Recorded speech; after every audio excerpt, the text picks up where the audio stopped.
Thank you for joining the Syndicate Network and your host, Skywalker the Jedi. Skywalker the Jedi.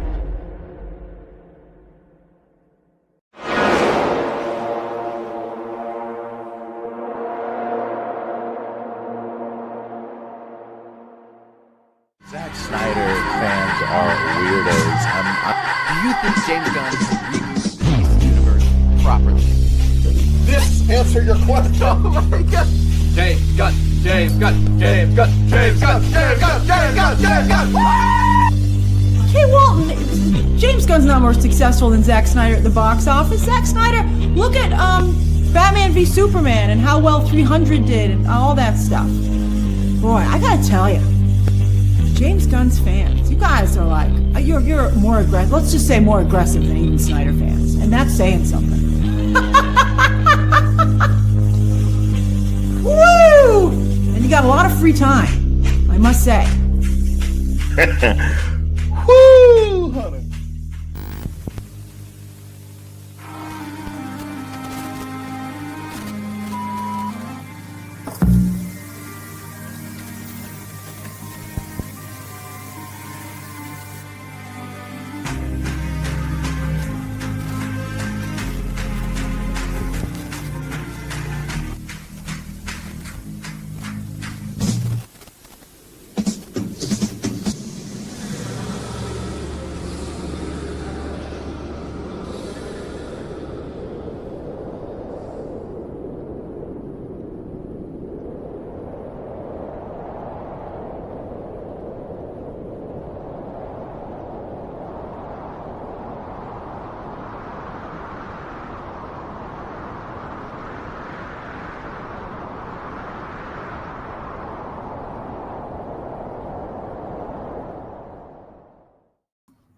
Yo, what's going on, y'all? It is your boy Skywalker the Jedi back at y'all with another one.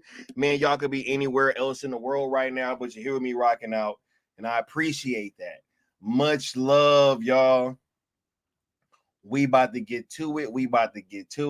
About to have a wonderful stream as always, right? Oh, snap. You know what? I forgot to put that in the chat or in the description. Let me go ahead and change that now. Hold on, give me 1 second, y'all. Let me do this.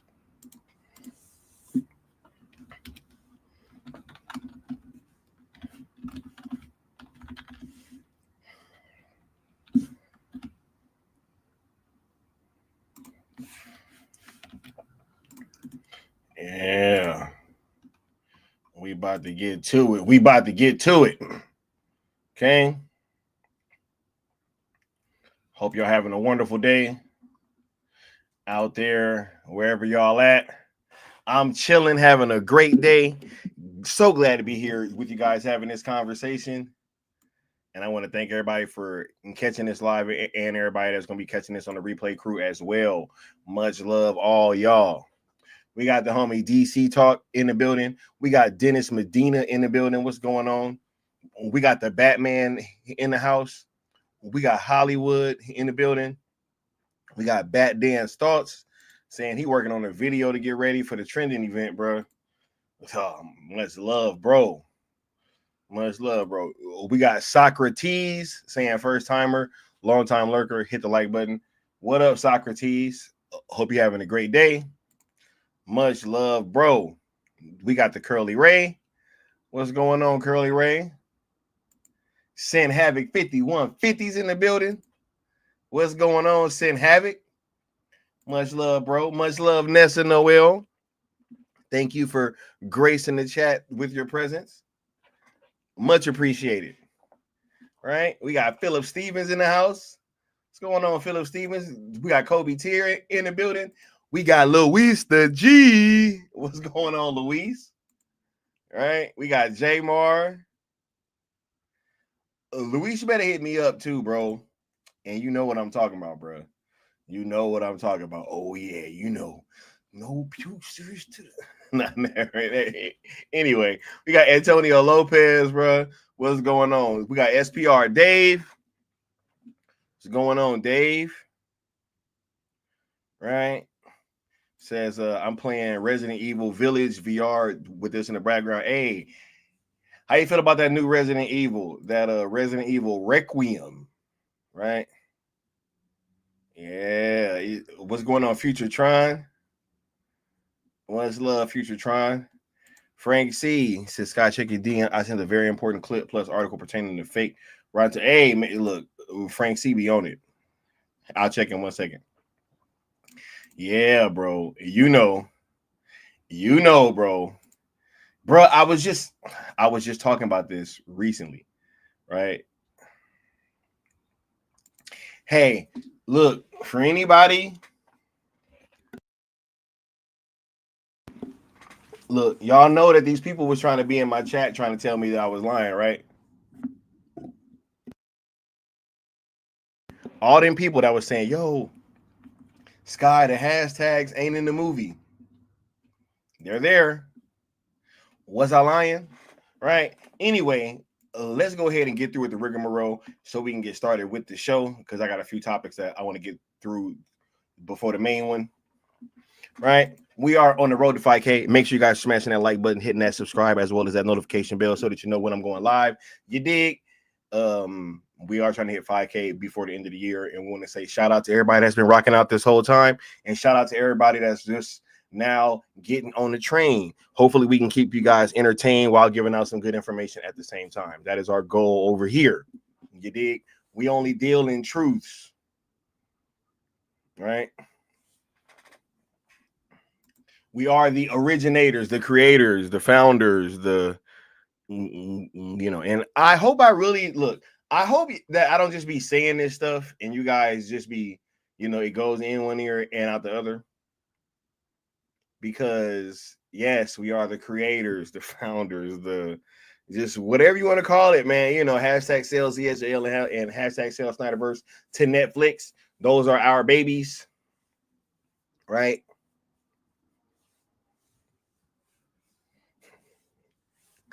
Man, we only ask 3 rules of engagement if you want to rock out and get that conclusion to Zack Snyder's DC arc over on the Netflix platform, like we've been doing such a great job at doing so, because we've gotten answers from all the way up to the head of Netflix film and the man himself, right?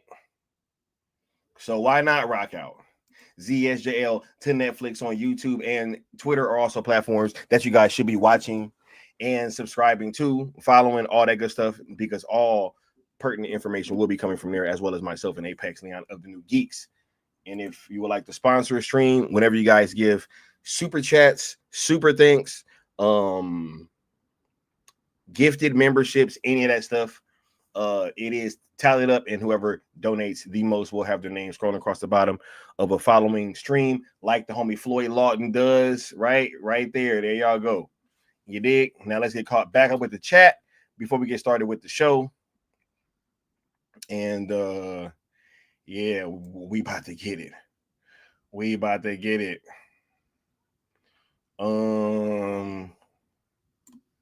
Yeah, bro. They try to act like we didn't know what we was talking about. All right, yeah. Let them know. Said, did anybody check out Superman or going to check it out? I have not seen it. I know pretty much almost everything there is to know about this movie. So, and I've really been holding back in terms of information, right? Because I could have went so much harder, right? Like all this stuff's coming out now, but like I could have went so much harder about like how there's way more destruction and death in this movie than there was in Man of Steel, and there seems to not be that same criticism, right? Just saying, said Resident Evil Requiem is going to be lit. Rumor is we might lose a main character. Cool thing is it would be in first and third person. I bet it'll also be VR compatible. Oh yeah, you already know. J-Mar said bots trying to gaslight Snyder fans. Yep, we about to get to it. Right? Said the truth shall set you free. What's going on, DC Talk, right? Hey, it's funny because that's actually the name of one of the things. Hey, this gets a gold star, you know what I'm saying? Because that's actually a thing that we're going to talk about later, right? But first and foremost, right, the talk surrounding this movie has been interesting. It's been interesting to say the least, and I was talking with the homie about this earlier, right? And I think it's insane, and it's very, very almost poetic, right? Because I was just saying the other day about how I feel that what happened with Zack Snyder's Justice League and that whole Justice League thing in and of itself, I think that that'll be one of the most consequential things that will have ever happened in Hollywood history, because it really let a bunch of people who hadn't otherwise really put a lot of time in learning and studying the way that Hollywood works, right? It gave a lot of people that hadn't really been doing that not just a reason to, but I mean like a great incentive, right? They were almost inviting us in, like, hey, learn about this stuff, right? We're gonna get you guys more involved with the behind the scenes process and that, this, that, and the third. And for these things to have played out this way and then led to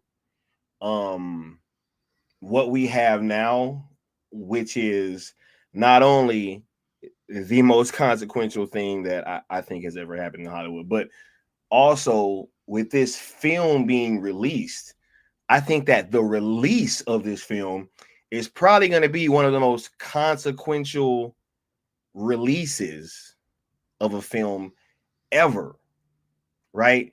Because not only are we here because of all of the steps that have been taken, this past decade plus by WB to get us here, right? We're at this point where they try to finally they marvelized DC.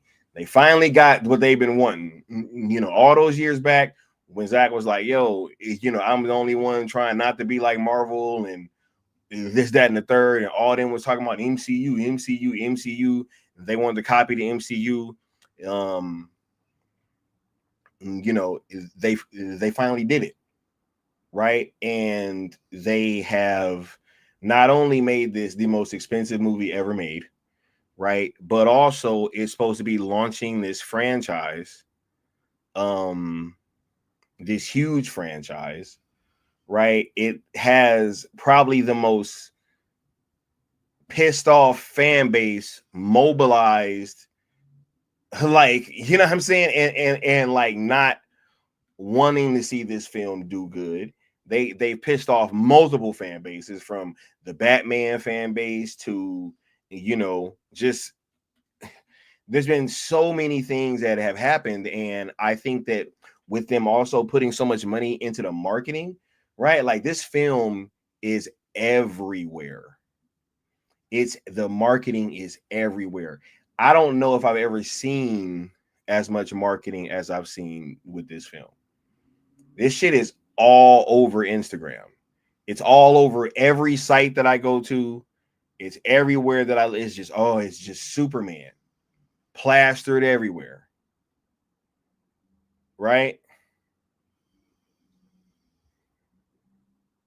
And with them having made all these moves over this past decade to finally get us to the point where DC is about to copy Marvel, right? They finally done it. Now, you know, we're about to see what the goods are, you know, and if they can deliver. But I do know one thing. I do know fear when I see it. I do know insecurity when I see it, you know?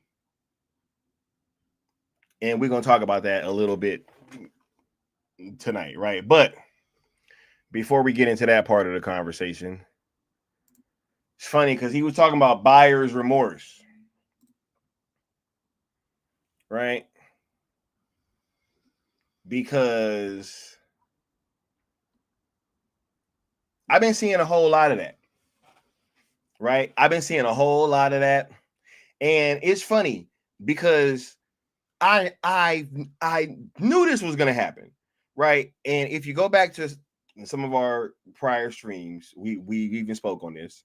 I've said how usually what ends up happening is you'll have a film and you'll have somebody that's, even if they're kind of talking junk about it for like for the main lead up to the film, right? A lot of times I think, this is just my opinion, don't come attack me and say I'm saying that this is fact, but in my opinion, I think that, you know, a lot of these people, their job is to kind of slowly walk you guys into going to go see these movies, right? When you otherwise may not have. So let's say I'm a Zack Snyder fan, right? Or no, let's say I'm not a Zack Snyder fan, right? But my long-term objective, because I know that this Marvelized version of DC is coming, right? I already know, because I'm finding out from somebody that obviously works at the studio, right? And let's say that, you know, I am like, yo, I'm about to ingratiate myself with the Zack Snyder fan. So I make a whole bunch of videos. I seem like I'm a real good fan and everything, right?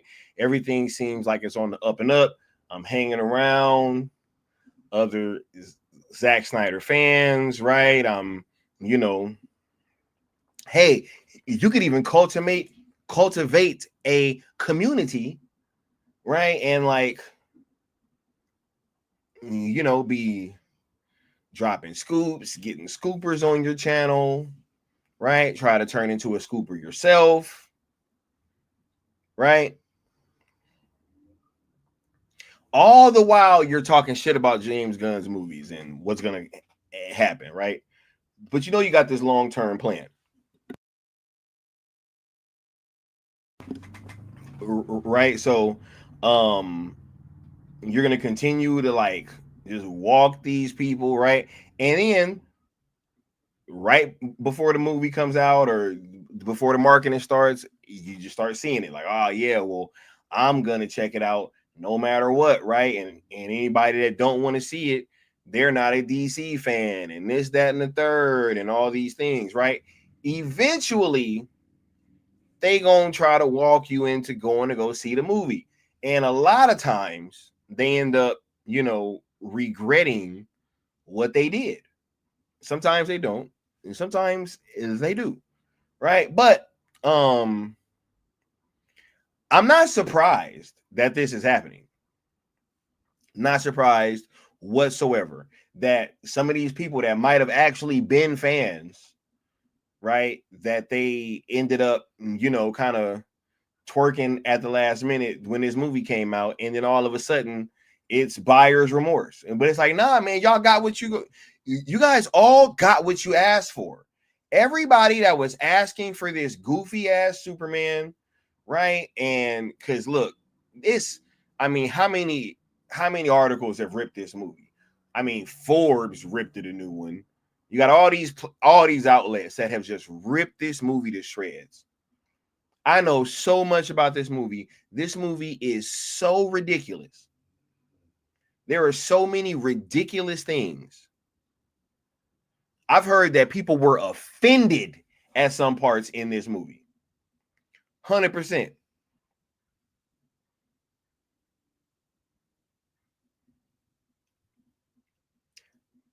I heard that this movie and that whole playing different in red versus blue states is a completely real thing, because everybody, a great deal of the Midwest, is probably going to be fucking offended when they see the Kents. That's what I've heard. That's what I've heard. I've heard that the Kents are offensive to Middle America. That's what I've heard. 100%. Right? Offensive. That was the word that was used. Right?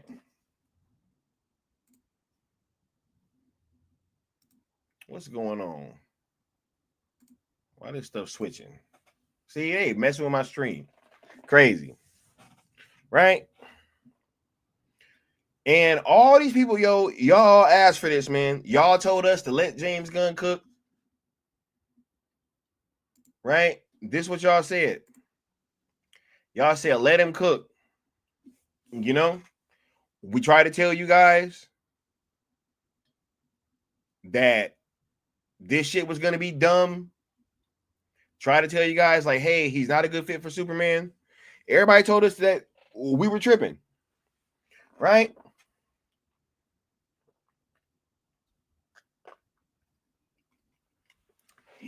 Is Forbes tripping? Right?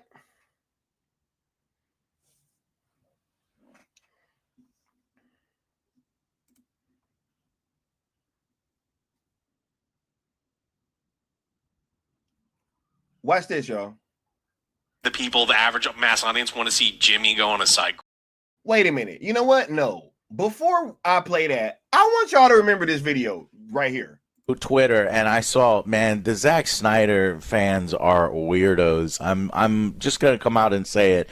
Like, the amount of hate that anything put out for this film is getting from Zack Snyder fans, and you just click on their fucking profiles and you know exactly, it's like, oh, this will never be as good as Zack Snyder or Henry Cavill. It's like, this is getting excessive. I don't understand people that live this way, but okay, fine, whatever. The people, the average mass audience, want to see Jimmy go on a side quest. No. Do you think so? No. Or do you think they would have preferred that over Lois Lane being an investigative journalist? You're right. That's like a segment of Superman comic book fans. You know how small Superman comic book fans are overall? Yeah, there's 70 of them. And it's not even that segment. It's another, yes, very funny. And this is another small segment of ones. Yeah. So... but that's what we're focusing on here. It's like you got this amazing actress that people love, and she kills it in the role, and she's so good on screen with the main actor, and they've got this chemistry that you can't force upon two actors, and we sideline them for fucking Jimmy. Know what I'm saying? Yeah. Yeah. What was that? Yeah. Okay. You're going to talk me into it going to a 6. I think you should probably. I'm just saying. I'm being honest. I mean, What is wrong with me, man? I wish I could have came out here and lied to you. But I just can't do wanted it. to like it too. Like, I wore my shirt. I was like, it's gonna be a good day. It's like, and you know I'm not gonna rip it. I didn't prepare myself. Joe, when we walked out of the theater, I was like, Joe, I already did. I didn't even prepare myself from for a long time ago. Because again, we saw all these other people. I'm not saying it's bad though. No. We said go check it out as a popcorn flick. Go check it out. It's just like a Alex said, wasted opportunity. Have some drinks, some popcorn. That's it. I wish I had serviceable. But Superman should never be serviceable.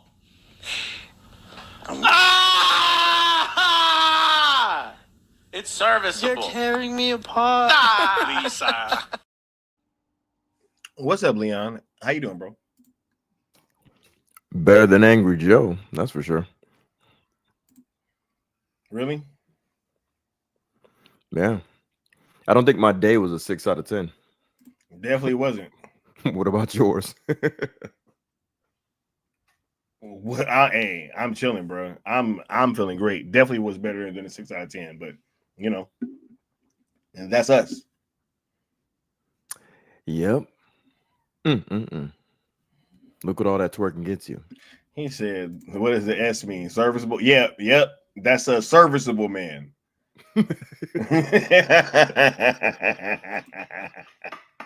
Serviceable man. Facts. Serviceable man. Facts. There you go. Man. Right? Crazy how we go from that to that, right?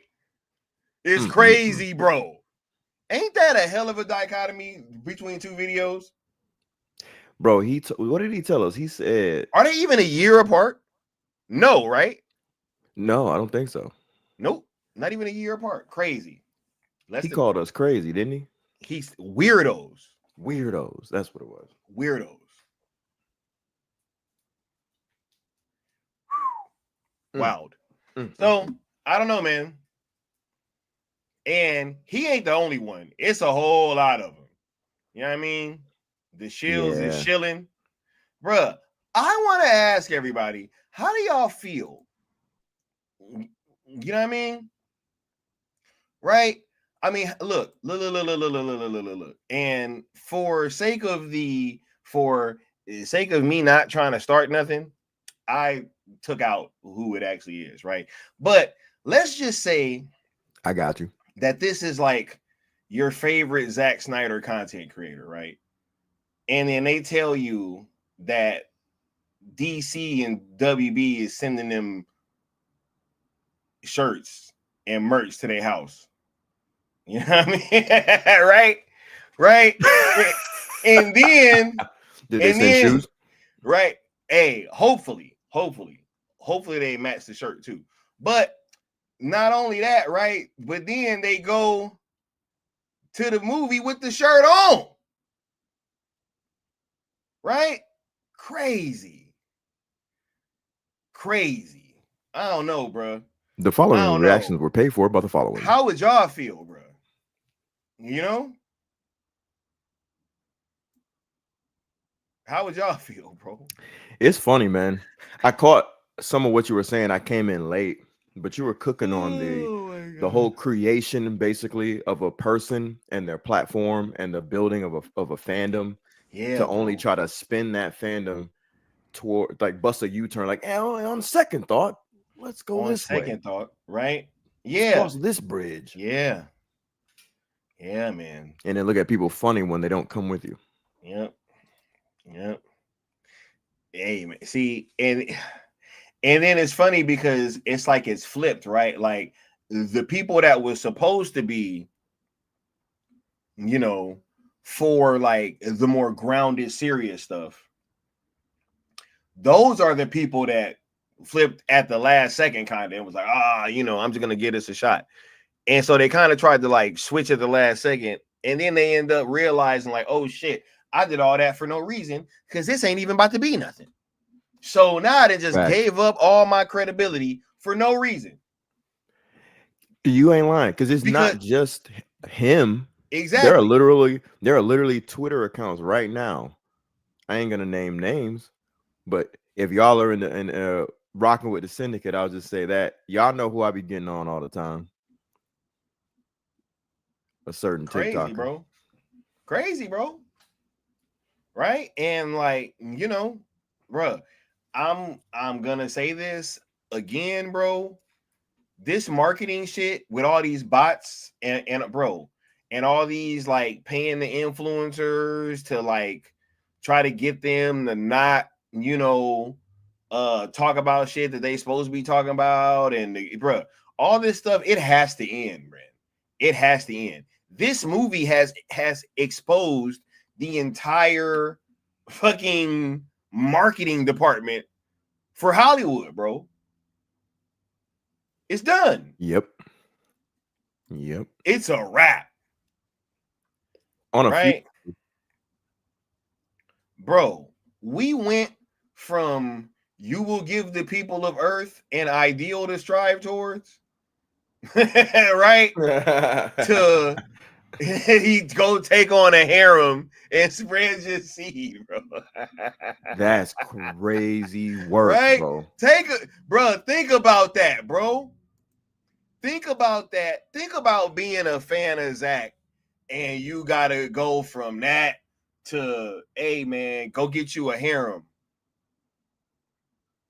You know what I mean? You know what I'm kind of tired of too, just for a moment? Oh my God, bro. People like, what's her name? Snarky J? That her name? Yeah, I don't know. I don't watch her channel. She constantly talks about how she's not a Snyder fan. And it's just like, well, you don't have to keep saying that, because the thing that you're disliking right now that you're reviewing in the form of Superman has nothing to do with Zack Snyder, bro. That is the complete opposite of what you were what you were given. Exactly. So why isn't this hitting? Right? Right. Like, bro, it was my same thing with Thor fucking what was it? Love and Thunder. I was like, why are you guys saying that you don't like this movie when it is the same thing that fucking Ragnarok was, bro? It was just more of the same. You know? It's like when you give certain people carte blanche, you see what happens. You give somebody like James Gunn carte blanche, right? Which happened with Guardians 2. That's why Guardians 2 is not as well renowned as the first one. That's why Guardians 3 is not as well renowned as the first one. And those two are the ones that was all James Gunn. Right? Taika, he comes in and does Ragnarok. I bet you they probably told him no on some stuff. Somebody probably told him no on some stuff. And then Ragnarok is this big hit. Oh my God, we all love it, right? And then they give him carte blanche, and what happens with Love and Thunder? See, that's what I mean, bro. This bot shit has been going back way further than we think, man. Or way further than this movie. It's now being revealed, but this shit's been going on ever since BVS. Literally. Yep. People think that we're just talking about the flip side of the conversation, where it's like bots are promoting positivity for a trash movie. No, bots are also wielded against movies. Exactly, bro. You know, that are actually good. Or, you know, let's just say they're trying to adhere to cinematic themes, right? Whether you like them or not should be up to you. But yet we see, what were those bots saying, that phrase? I know you remember it. Oh, the Batman vs Superman is going to be a 2-hour tracking shot of every DC hero crying in the rain. Exactly. That man got that shit down pat. Facts, bro. Facts, bro. It was like hundreds of fucking accounts, bro. If not thousands. You know? Yeah, man. It's just very interesting. And yeah, I want to say to everybody that, you know, gave up the cheeks, it's like, yo, may you live forever. You know what I mean? May you live forever. Bro, I be killing them with the Zach quotes, bro. Somebody tried to use that last night in the chat. You saw that? Yeah. What was that other one, bro, from the other day that was funny as shit? Oh my God. Can't remember. Anyway. Nah, man. I know the Thanos joint you be dropping. That should be hard. Hey, bro, that shit, man. Hey, because it's just, hey, dread it. Mm-hmm. Right? But nah, I just really hope it was all worth it, bro. I just really hope it was all worth it. I really do. Yeah. I really hope it was all worth it, bro. Cause it's like, this shit is crazy. Cause with me, look, like this guy here, right? And I was legit having this conversation. Right? I know we're supposed to say that, you know, it's cool to like certain, you know, hey, anybody could have liked the movie, right? But I'm gonna keep it a buck. Anybody coming out of this movie saying that they think it's like super dope, I'm just looking at you sideways. I just know too much. I know too much. I've seen too much of the movie. And it's like, what?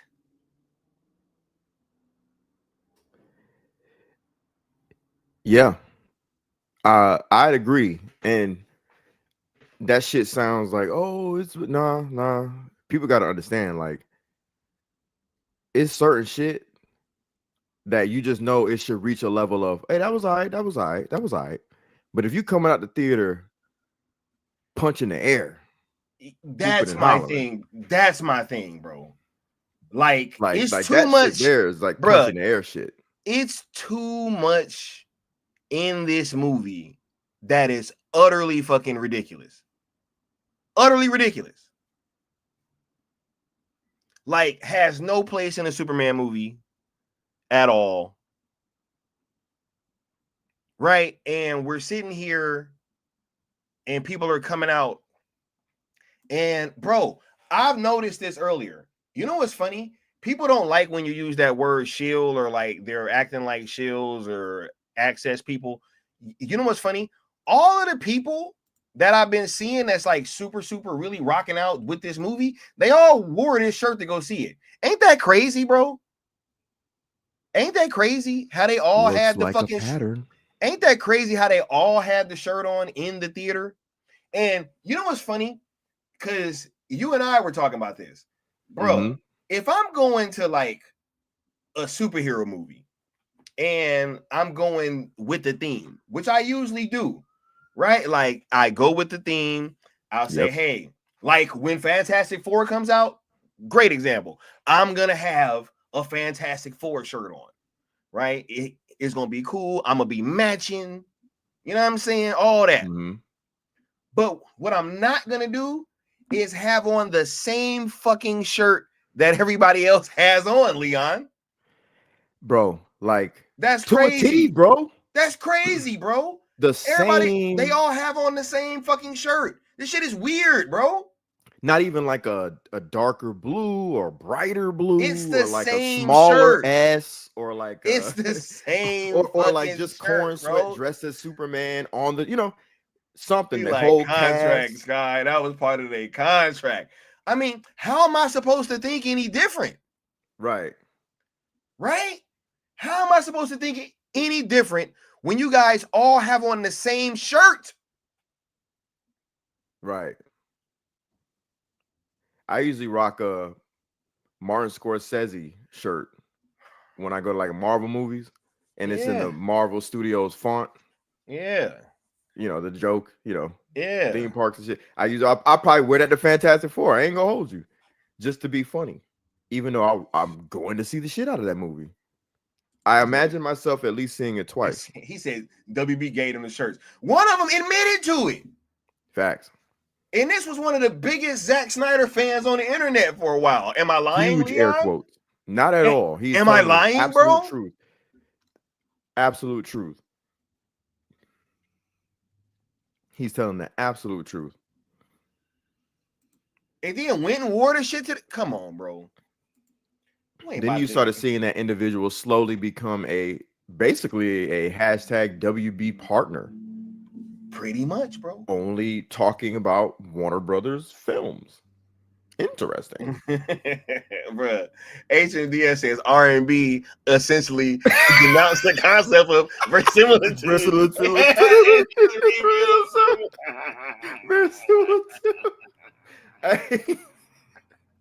Man, shout out to Andy. That was Andy, 100%. We all, we of both course. That I was know Andy. That's got to be Andy, right? Crazy, shout out to Andy. bro. That is hilarious. Crazy, bro. He said the Viceroy. Bro, I'm dead, dog. The Viceroy, bro. Oh my god. He said they all got wined and dined. Bruh, look, somebody's sitting here and they put this shit out there. And look. That dude was in my comments who put it out there. I was like, oh, I said, thanks for sharing, bro. I'm glad you did. He said, hey, I'm glad I did too. He said, got invited to the Superman screening. Basically told I need to write a good review if I want further opportunities, right? And look, I'm going to play this video because I was gonna play this the other day, but then I was like, nah, I'm gonna save this because this video came out right before this came out, and I'm like, it's very interesting how this sequence of events happened because you literally had people out there trying to kind of cover up and say, nah, people don't be right doing this stuff for access. You're just tripping. Let's watch this real quick. Are critics paid to leave positive reviews? I've noticed after the Superman press screening that there's a growing sentiment that suggests people are getting paid to leave positive reviews of new movies, simply because they attended a press screening. The short answer is no, critics are not paid to leave positive reviews. The complicated answer is that more and more influencers and content creators are being invited to these media events. And you and I both know there is a genre of influencer whose entire business model is getting access. It's getting the jump on the content so you're first, you get those views and all those likes. And so if the purpose of bringing the influencers is to promote the movie, if those influencers start shitting on it, odds are they're probably not going to be invited to the next event that's meant to hype up the movie. I have been negative about things and products and places and stuff in the past, and I haven't gotten invited back, which is fair because I'm not a professional critic. I'm just some guy that likes to talk about stuff. I do know that anything I am paid to talk about, first of all, has to be something I actually genuinely love, and also it will be disclosed to you. But unfortunately, I also understand that the line between an influencer and a professional critic now, or a reviewer or a writer, is getting blurrier by the day. The entertainment space right now is so difficult to navigate, and I really feel for the traditional media people that are trying to now pivot to this online content creation world. Much like everything on the internet, it is up to you to discern what is the truth or not. But it is so disappointing to make a blanket statement that any positive review about a movie you might just not like personally is paid for. That is ridiculous. Everyone comes with their own bias, regardless of affiliations with money or studios or trips. Find the trusted people that you like online and listen to them and encourage them to share their thoughts and their opinions. Really, I just wanted to have this conversation to be transparent about my experience in this industry so far, and hopefully it gives you some more perspective on how all of this works. See, I liked a lot of what he said, bro, until that little end part. You know what I'm saying? Mm-hmm. I like really didn't like that little end part because here's the thing, man. We know how this works, bro. And then it's just funny how this shit comes out right after that. Right? Which I love it. Great timing. Great timing, bro. Great timing. Mm-hmm. Right? So, yeah, look, and it's right there in black and white. Social posts are not required, but greatly appreciated as they help us prioritize you for future opportunities and events. It says it right there. Yo, come in here, post about our shit, make it real nice. Bro, I have legit, like, see, people can't fucking, they're not gonna fool me, bro. I watched a video of an out of the theater reaction that a certain outlet has not posted because somebody went in on this movie.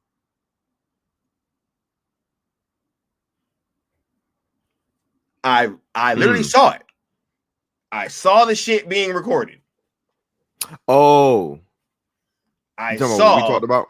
Yes. Yeah.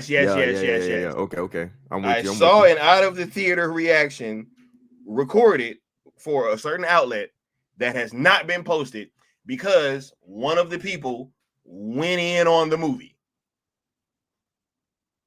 Uh-huh. Right? I don't know if the chat catches that. Y'all catching what he's saying?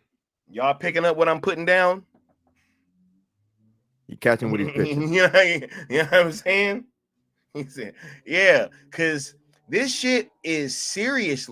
This shit is serious, yo.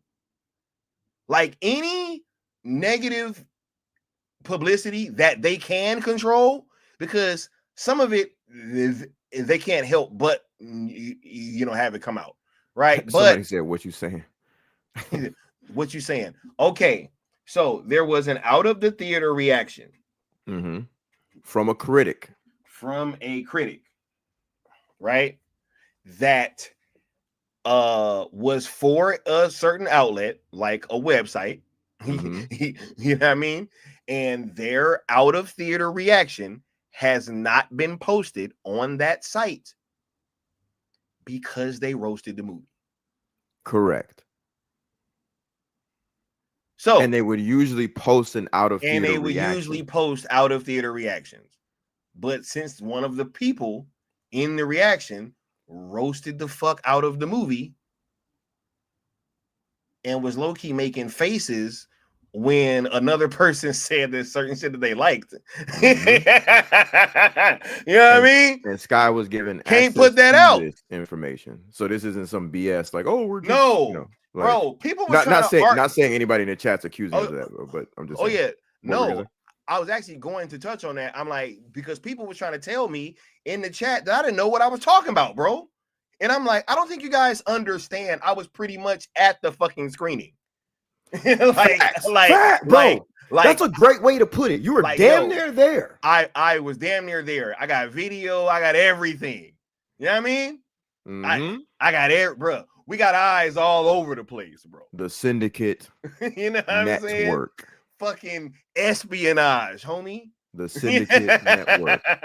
And right? No. Skywalker Entertainment. Hey, I appreciate Skywalker Entertainment. I'm gonna get into that later. Why Skywalker Entertainment is important. Hey, no worries, dog. He said, "What outlet was this?" I am not saying. Can't say that. But look, hey, what? Y'all can we're not believe snitches. me. We're not dropping dime on our sources. I'm not dropping dime like that. What? Just know that I know what I know. If you know, if he know what he know, and we saying what we saying, yeah. Whether you like it or not, yeah. It's there. Hey, Sky was pretty much there, bro. Real talk. Y'all have no idea. I'm gonna say this briefly. I was in line with him, dog. They don't even know that I was in line with him. Pretty much. Yeah, you know what I mean? He says, now we got to keep the beans in the jar, bro. Yeah, facts. Real quick, I'm gonna say this about that video. So real quick. Oh yeah, I don't think that video was even necessary to me. Like cute cuts, cute edits, cool. You have skills, brother. Awesome. Listen, man. It's unnecessary to even tell us, oh, critics tell, yeah, there are some that do and some that don't. This ain't the time to be coming out here trying to tell people how to think about a critic and to try to basically criticize those that aren't using the right label. That's all he's arguing, if we're being honest. We're using critics as a catch-all, as an all-encompassing term. It's just colloquial language. At the end of the day, we could replace it with something else. We could just say shills. We could just say influencer, whatever it is. Agents of syndicate. That's hard. Facts. Fat gold star. Right. But yeah, you dig what I'm saying, Sky? Like he actually did it too. That's funny. You get what I'm saying, bro? Like the general audience does not have the time, nor should they give a shit about trying to differentiate between influencer, critic, and Listen, somebody out there is saying they saw the movie and they're telling their opinion. The all-encompassing phrase would be critic. Whether it's someone who has a journalist degree, whether it's someone who's for a legacy media publication, or it's just some dude who has Warner Brothers partner in all his posts. It's irrelevant. The only thing that is relevant is if your feelings are authentic or not, meaning not influenced by, a studio. And let's be real, a bunch of these critics, it ain't just influencers. Yep. Have been influenced. The Marvel Disney influenced a lot of these dudes. Yep. Facts. And they weren't influencers. Facts. To elevate a movie that was mid, right? Mid at best, which was a vast majority of the Marvel movies, to be thought of as great, so everybody can go see them. Marvel's not doing that. Especially Captain Marvel. Yeah, that was the first sign that there was chink in their armor, because they had to change Rotten Tomatoes' entire algorithm on how you can comment on films. That changed the game. So Marvel been on that shit, and but anyways, y'all get what I'm saying. Back to the host. Crazy, bro. I'm just saying, dog. Like, y'all can't be coming out and taking these grand stances and then be getting debunked right after. See, I come out and say something and I get confirmed within 24 hours. You know what I'm saying? These motherfuckers come out and be saying stuff and get debunked within 24 hours. And he said the Suicide Squad was rated fresh too, right? Crazy. Yeah. Oh wait, Joe, wasn't people in the chat telling me that the hashtags wasn't in the movie? Didn't somebody say that Eric Voss said there wasn't no hashtags in the movie? Wild, right? And we've yet to see any of these dudes, these bots or whoever, come in the chat and say y'all are liars. None of them came back, right? Yeah, none of them came back. Nope. And said, "Yo, Sky, sorry, I was wrong. Sorry, bro. I was wrong. Hashtag Sky was right again." You know what I mean? Come on, bro. Space monkeys. Crazy. Told y'all. He was like, "Oh no, but New Rockstar said it's not in the movie." That should tell y'all something. New rock stars. Crazy, bro. What is that, bro? I mean, shouldn't that be a wake-up call, Leon? Just like real talk. Shouldn't that be a wake-up call that people that you guys are watching are literally lying to you about what's not or is in the movie just to go get you to go see it? Facts. It should be a wake-up call. The problem is regular, normal people get caught up in the glitz and glamour of these channels. All the cute little edits. That's why I pointed out Homeboy's little TikTok or whatever that was. All this damn editing tricks and production and shit. Man, listen, I said this in one of the chats earlier. I don't give a damn about what some of these people are saying per se. Sometimes pay attention to how they're saying it. It's a combination of the two. You know what I mean? Yep. And if you're on one of these new Rockstar channels, just know that they have a hand up their rear. And that hand is connected to a studio. Crazy. You're not looking at anything real, people. This is somebody crazy, out bro. there telling people what to do, what to play, what to watch, and who to like. This is crazy, bro.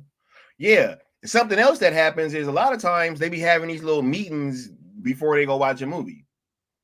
And they say, right? How many times have me and you talked about that on your channel? I remember specifically on your channel talking about how they be in freaking text groups. Yep. And now it's just now coming out, people talking about it. I'm like, damn, we always ahead of some shit. Now I've heard it's like back chats, like video messaging too now. Yep. They be linking up through video chat. Hey, everybody likes this one. We all don't like that one. You know what I mean?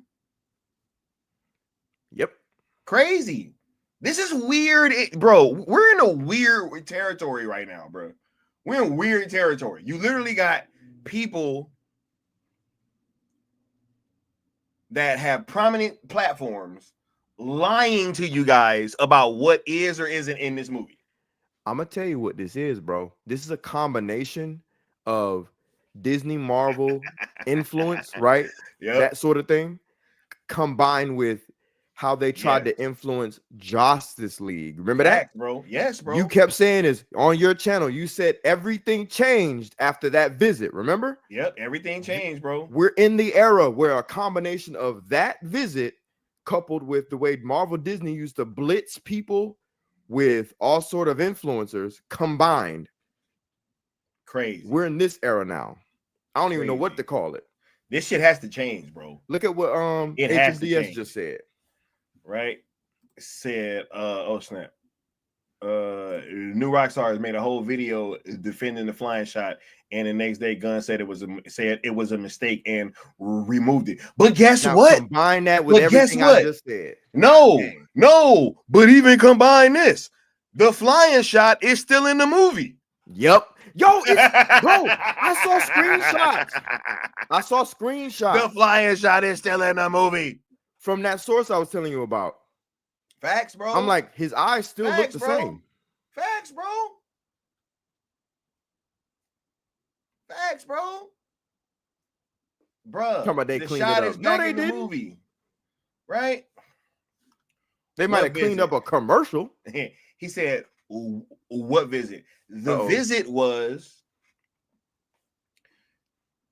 because I always speak about this. Back in 2016, the hype for BVS was peak.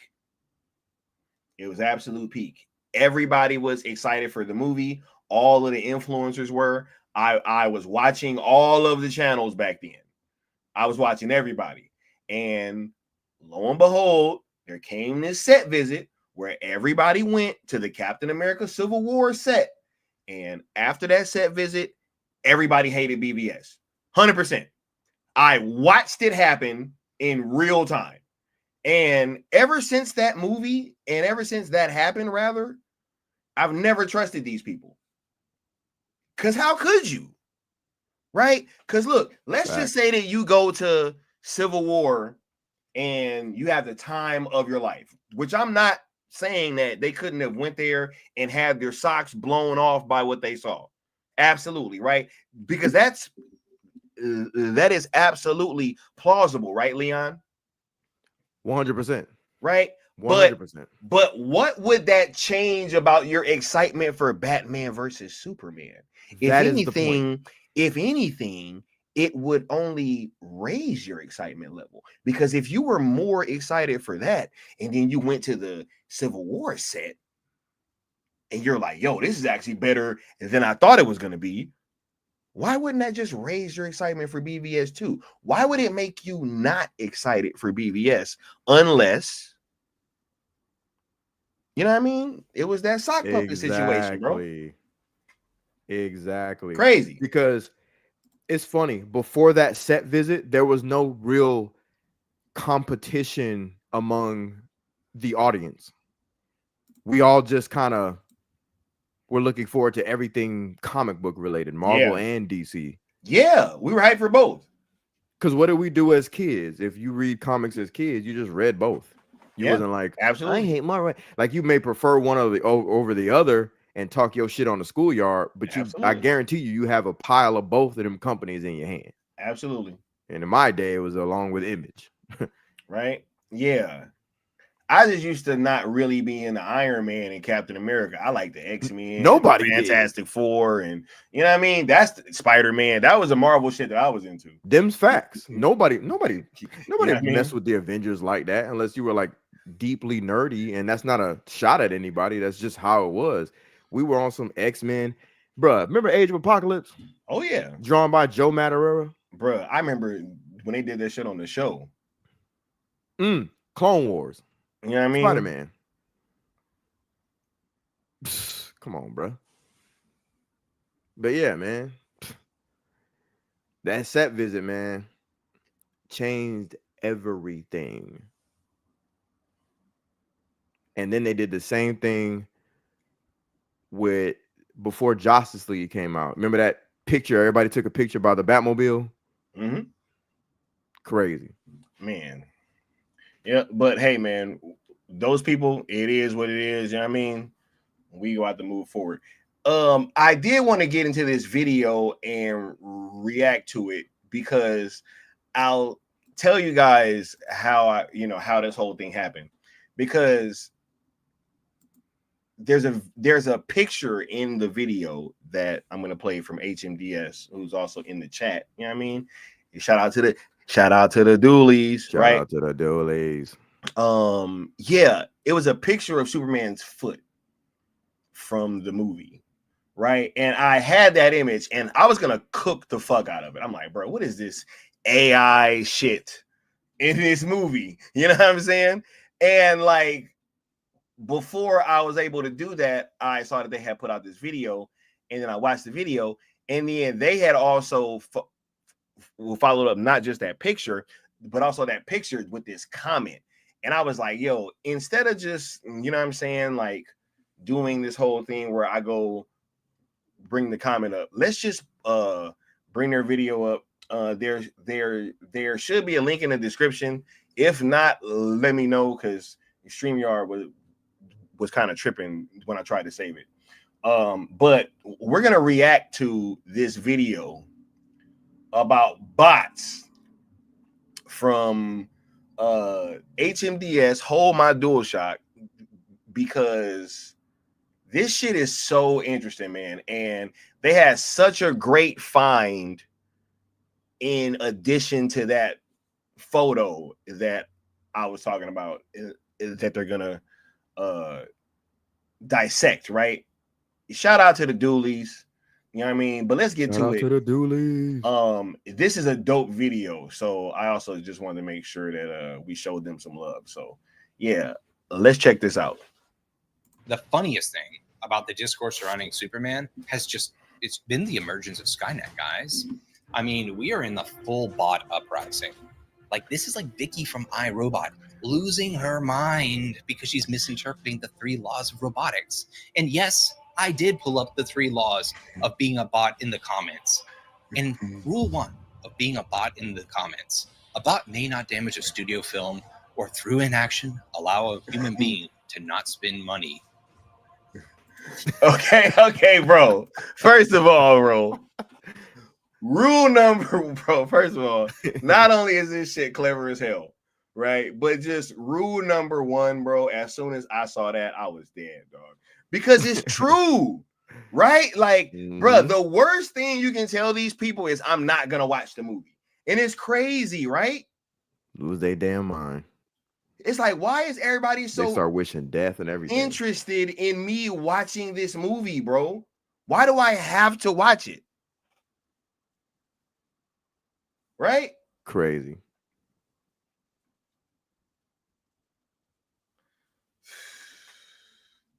Said a bot may not damage a studio film or through inaction allow a human to not spend money. Oh my God, bro. Say it ain't so, bro. Shout out to the Doolies. Nah, but he said rule of 3. Say it ain't so, bro. The bots always got 3 rules, bro. As long as such protection does not conflict with the first and second law, right?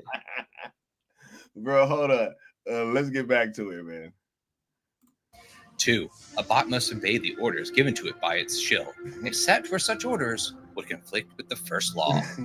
3, a bot must protect its own existence as long as such protection does not conflict with the first or second law. And yeah, it's like, why the conversation about bots? Pull up the clip, because this is wild. Look at this. This cannot... Bro, wait, real quick. This is the photo that I was talking about, right? That is the photo that I was talking about. I was like, show Bob. I was like, what the hell is going on with this dude's foot, bro? What is this sideshow Bob? Like, big shoes to fill, big shoes to fill. You can't feel these shoes, bro. Can't do it, man. It's like, what the hell is going on? But I didn't know. But they found this comment too, bro, and that's what's key. And that's what's key, man. And they're about to get into it. But look, real quick on this foot situation, because I want Leon's thoughts on this too, bro. Sure. What is this show to you? Talking about the foot itself? Yes. Well, it shows a lack of. It shows a lot. It shows a lack of creative. I apologize, Brock. I wasn't familiar with your game. It just shows a lack of skill, man, and a lack of mastery of cinema. It's poor. It's incredibly poor. And I'm not even just trying to blame the editor. Everybody involved who has to pour through film to see what's going on with this movie, let that go. Let that slide. So you're either incredibly incompetent or you did it on purpose. I'm going on a limb to say both are possible. That's just how bad this is to me. Like, who let that slide? That's insane. And everybody instantly saw it. So, like, if you're doing the film, you don't see this? How does this go by you? You've been directing movies for how long? I don't know, man. It makes me feel like they assigned bots to edit the movie, and maybe they missed it. Maybe, bro. We got SPR saying I can't tell what the foot looks like. Give it 1 second. You'll see, because you're gonna see this motherfucker start moving in 1 second. You know what I mean? Because they try to act like this was like, oh my god, somebody photoshopped it. Nah, bro. This was in a shot in a clip that they released, bro. And you're gonna see that in 1 second. But let's get back to it, man, because they cooked. Cannot be a real person. So this cannot be a real person. So this is the picture. This is from the actual clip that's been circulating this entire time, where Superman is in the Fortress of Solitude, and then he has Crypto trying to bite his foot. This is the scene where Superman's foot looks like he's wearing a size 23 shoe. It's ridiculous. It's only one shoe. His whole left side is wildly distorted and stretched out. It looks ridiculous. So when we first saw this, I thought it was someone edited this. I thought this was an edit by an actor. No, bro, that's not an edit. That is not an edit. Look at that foot. Crazy. See, that's not photoshopped. That's crazy, bro. Crazy, dumbass bro. Fisheye lenses. What did Grace say about them fisheye lenses? Even though she's compromised, there was a time when she wasn't. Hey, and she wanted to smash those fisheye lenses. Didn't make certain things not true, right? Wait, was it this 100. one? Someone says, why most YouTubers... No, here we A go. lot of fisheye shots. Somebody should have broken that lens. They should have been like, oh, hey, are these your lenses, Flash cinematographer? Hey, what's that over there? Ooh, I broke all your fisheye ones.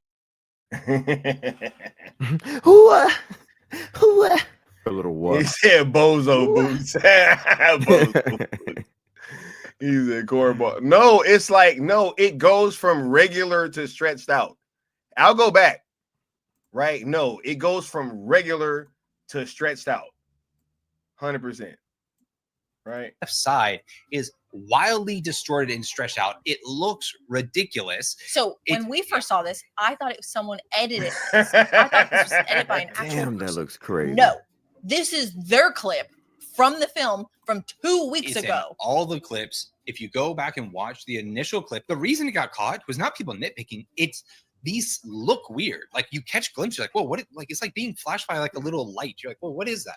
And it's like, oh no, it's just like a deformed foot. Now you would think that given that Gunn has already admitted that he maybe hasn't watched this film as closely as he should have, that people be like, oh, bruh, why is this guy not watching the movie as closely as he should have, bro? Well, because he's online making sure that little indie. Never mind.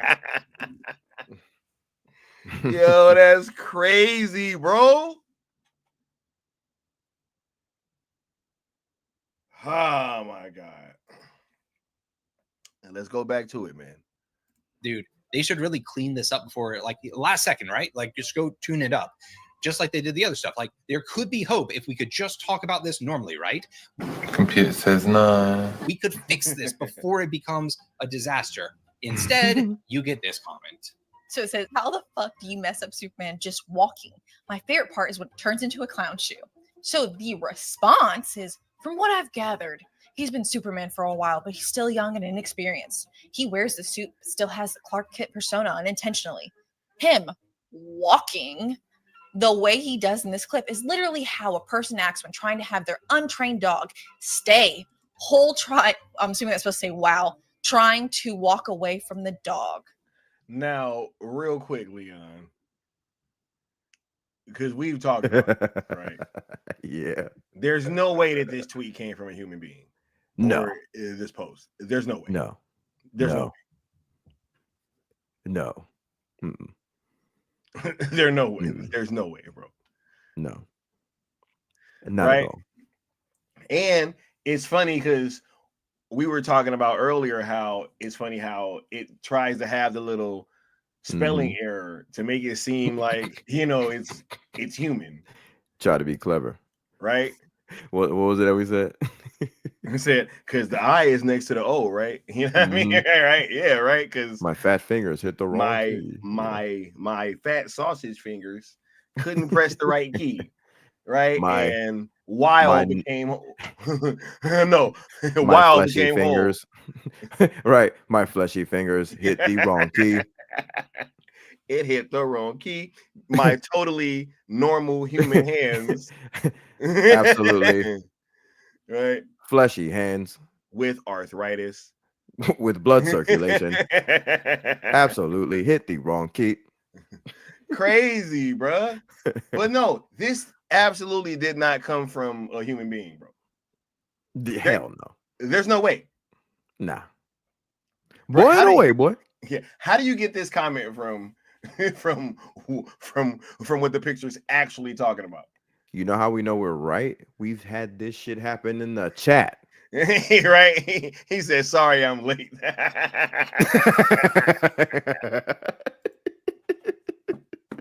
Right? That's this funny. Is crazy. Right? He said automatron time. Basically. Automatron, bro. How many times have we had conversations, quote unquote, with these freaking bots and they're just kind of all over the place? And we be telling them, bro, you're a bot, bro. Get out of here. HMDS, I know y'all remember one of the earlier times when I was on your panel and I had to come on and be, hey, bro, y'all arguing with a bot. Y'all don't, because they didn't even realize it was like a bot in their chat just saying shit. And it looked kind of argumentative, but I'm like, nah, I'm looking at these patterns. I'm like, this is a damn bot. Because he's like, it looked like he was quote unquote trolling the bot, but it wasn't trolling. It was like, dead ass not following along with the conversation. Hey, bro, I bet you ever since then, they've really been on this dead internet shit. They're like, bro, oh, facts. Because it got us too, right? Like, yo, we was in there arguing with him. But let's get back to the video because Andy kind of makes some good points here, bro. For sure. That is not a human being. That at best is a human being who used ChatGPT, but that's not, dude. That is clearly a bot. I've seen something like that all over the place. I see a certain commenter on all the big YouTube channels drop the same response, no matter what the thing being said on screen is. No matter what's being said in comment, it's the same. Like, we've also seen two separate accounts have the same exact response to a video over and over again. Oh yeah, when one of the clips dropped, there was just repeatedly. Oh, you mean like you mean like that Grace Randolph post that came out that went everywhere? Oh my god. This is the best Superman movie to date. Movie link.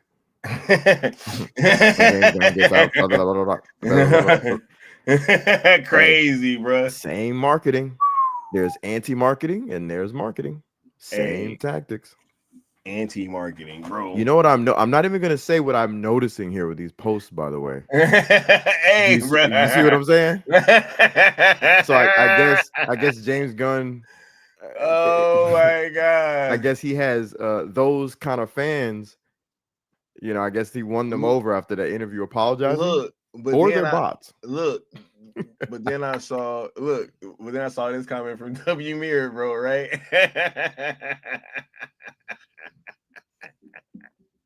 Damn. Oh my god, No bro. That's for real. Oh my god. Yeah, bro. That's what W Mirror said, bro. I gotta ask my source. God. I ain't hear about that. Hey, yeah. I gotta ask. I didn't ask, right? Ask the source. I'll ask mine. I did hear this one. You know what I mean? I did hear this one. I did hear this one. Right? Yeah. And it was like, yo, it's kind of something where he's in, where he don't care, right? Said that Bollywood Superman theme was the facts, right?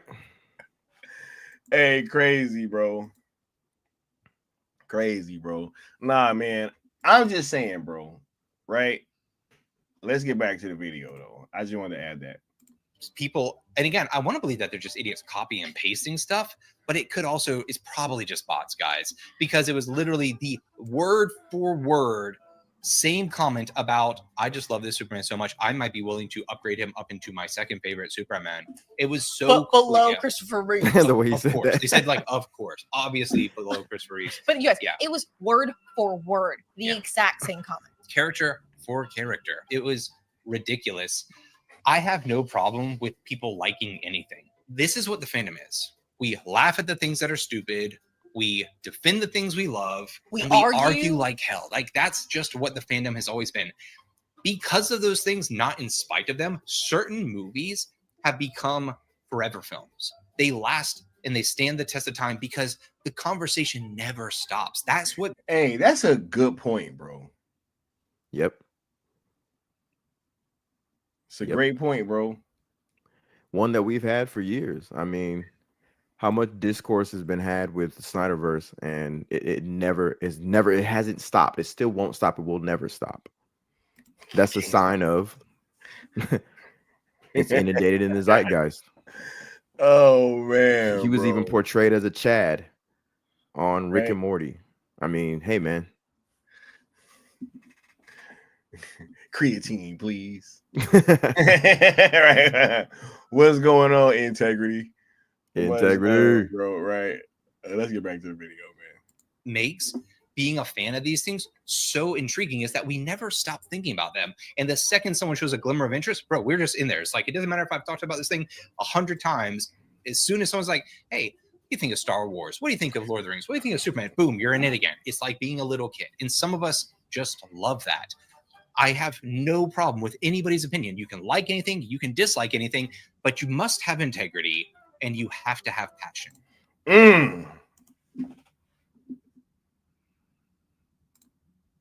Bruh, there you have it. Ain't that what we've been saying this whole time, bro? Bro, since day one. That's crazy. Since day one.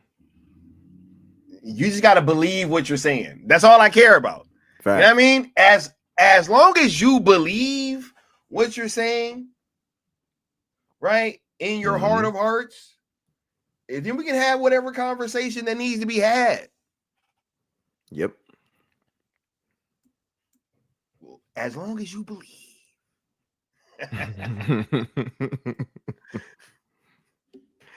Yo, back to the video, man. Oh, wait. We're going to say something? No, I was about to say shout out to Qatar. And yes, I agree. Let's continue. Shout out to Qatar. And sadly, there are people who have zero integrity and zero passion masquerading as people who care. And all they're doing is trying to separate people from their money. They want to separate the audience from their money. And the sad thing is, I think a lot of these people aren't even people. And people are getting duped by bots. And what's worse is there is a contingent of people who might be real people regurgitating the points of bots. Bro, this is Valerian Jihad stuff, dude.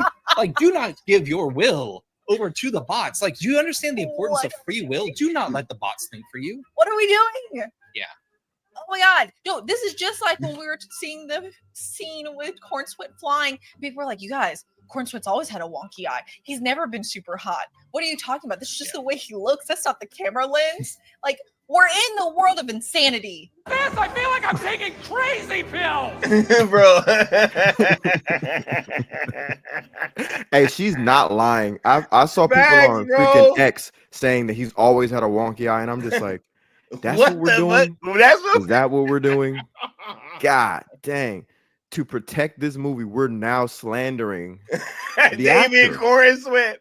He's always been a little bit of an idiot. He's always been a little ugly. He's always been kind of dumb. He's been a little ugly. You know, he hasn't been much of a looker.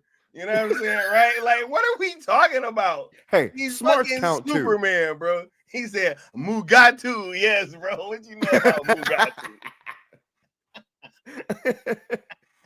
Right? What y'all know about Mugatu, bro? But yeah, he said, bro, don't let the bots think for you, bro. That's real talk. Why are y'all letting the bots think for y'all, man? They ready to slide a chip in, man. And call it a day. Bro, they ready to It's right on in Beep, there. bop, You know what I boop. mean? Hold on, let's go ahead and finish. I am Gina Carano. Beep, bop, boop. that was a nice callback. Anyway, go ahead.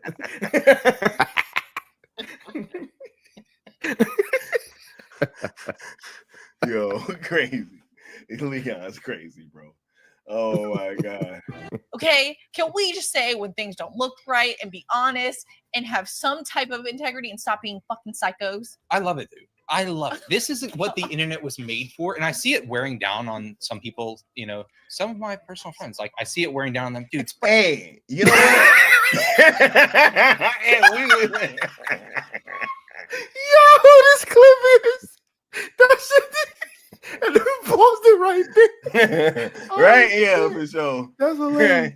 Bro.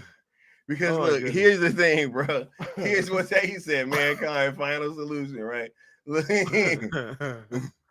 Oh my god. Yeah. Shout out to the doolies. Oh my god, bro. Look, here's the thing, right?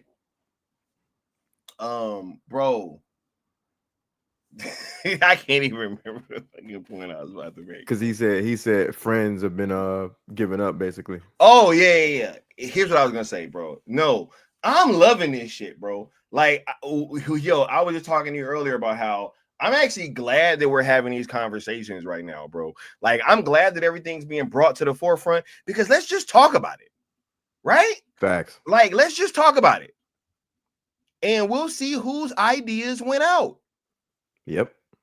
That's all it's ever been about anyway, if we're being honest. Right? Let's have this conversation. Stop trying to dodge it. And let's see who wins. Just like Zach said, like, if y'all about competing at Warner Brothers, hey, y'all got your Green Lantern. It's a multiverse.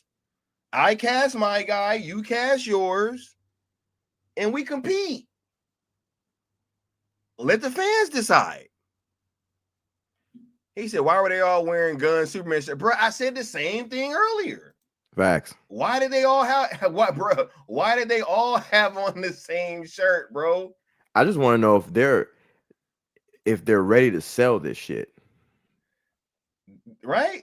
That's all I give a shit about. Yeah, sell Snyderverse already, because this is crazy. Yeah, man. Y'all out here passing out shirts. Yeah, hey, y'all could have used that money to license, motherfuckers. You know what I'm saying? But yeah, right? Yeah, listen. Go holler at Netflix. I'm pretty sure that they willing to talk after this movie didn't fucking flop. You know what I mean? Oh man. Let's get back to it though. This has always been what the internet is. You got to settle into it. It's amazing. Like, where else do you get people just saying, Skynet, just put the implant in? I don't want to think, dude. Like, that whole sentence made no fucking sense. Bro, if you don't think that studios, knowing the importance of social engagement, when we've just talked about how they track social engagement to try and James Gunn pays attention to all the social I'm just engagement saying, responses. they use Yes. social engagement to track and predict box office. Oh, yeah. And to spin a narrative on how successful their things are going to be. If you don't think that they're cynical enough to use bots, come on, dude. Wake the fuck up. It's a corporation. Let's stop playing games I for your people. actually wouldn't respect them if they didn't. I would be like, dude, you aren't using bots? I thought you guys were an evil corporation. Come Get your on, weight man. up. What you doing? Yeah. Man, yo, shout out to the Doolies, man, because that was like a super dope video. Yeah, it was. And they had found that comment with that picture, and I was like, man, ain't no way that I'm gonna be able to kind of talk about this without giving them that love, man, because they cooked on that video. They sure did. Yeah, that was a fire video, fire editing. Shout out to Peter. You know what I mean? I ain't heard from Peter in a while. He's still alive. He's still with us. Y'all let that man out the cage. Hopefully. Free Peter. Hashtag free Peter. Bro, feed Peter. You know what I mean? Hashtag feed Peter. Fact. But yeah, you sure they starving him, bro. If you know, you know. You know what I'm saying? Send an APB out for my boy. He said Campy and R&B saying today, see, we can have the Gunn verse and Reeves verse. I'm like, no shit, really? What the fuck you think we've been saying? Bruh, it can all exist, bro. But here's the thing. There's only been one party that don't want the shit. Facts. It's only been one party. Bro, I'm pretty sure Matt Reeves don't give a shit what's going on in the DCU, bro. The hell would he care for? He like, bro, I'm trying to, but y'all over here trying to do all this little shit and kick him out, right? Y'all don't want Zack Snyder there. Y'all don't want Matt Reeves. This ain't even just a Zack thing. Y'all don't want any competitive ideas, bro, from any dope filmmakers over there that can overshadow this man. That is a great fact. Point. People think it's Snyder Bros, the Snyder Cult is bro. Zack isn't the only one that's been screwed around at Warner Brothers in this whole in the interim of time. Like, it's definitely Matt Reeves. He's still there. He's literally in the parking lot. He's in the studio lot, and they won't give him part 2. Right? That man laid the damn script on the table. You know what I found funny too is Gunn go come out and say, "I'm gonna read the script," he said he read it and it's great or whatever. Yeah, you say that now that everybody's come out and told the truth about your little movie. Yeah, of course you gotta say that. Oh, he said he read the script and it's great. That's crazy. Some shit like that. That's if crazy, I'm not mistaken, bro. chat, please correct me That's if I'm crazy, wrong. bro. He just said he was gonna fall asleep, dog. Facts. What was that, like a week ago? Some shit like that. It was all good a week ago. It was all good just a week ago. I called me your body like a week ago. Bro, I'm about to get on my Bobby Shmurda. Right. Bro, where else can they get this type of shit, bro?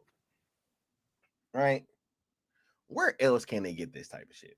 Where else but the Syndicate Network and Skywalker Entertainment? Matter of fact, I got a surprise for all y'all tonight, even Leon. You did? Yeah. You know what I mean? Yeah. Because we just reacted to their video. I'm like, hold on. I can't react to their video and not get them up here. Hold up. We got Katie and Andy in the building. What's going on, Katie and Andy? How y'all doing? What up, HMDS? What's up? Great to see y'all again. Just taking a break from some editing. Want to come hang with y'all for a sec? That's what's up. Man. Good to see y'all, yo. It's been a long ass time since we've all paneled up. I know. Right? Hey, much love. Thank y'all for stopping through. Yo, I wanted to kind of get you guys' thoughts because the bot conversation seems to be a little personal for you guys on like certain aspects, right? And I'm just kind of wondering what kind of drove you guys to kind of see these things, and how do you feel now that we're in this place where it's kind of getting outed that that is in fact what's going on? I guess just like we love arguing. Like it doesn't bother us, but well, okay, no.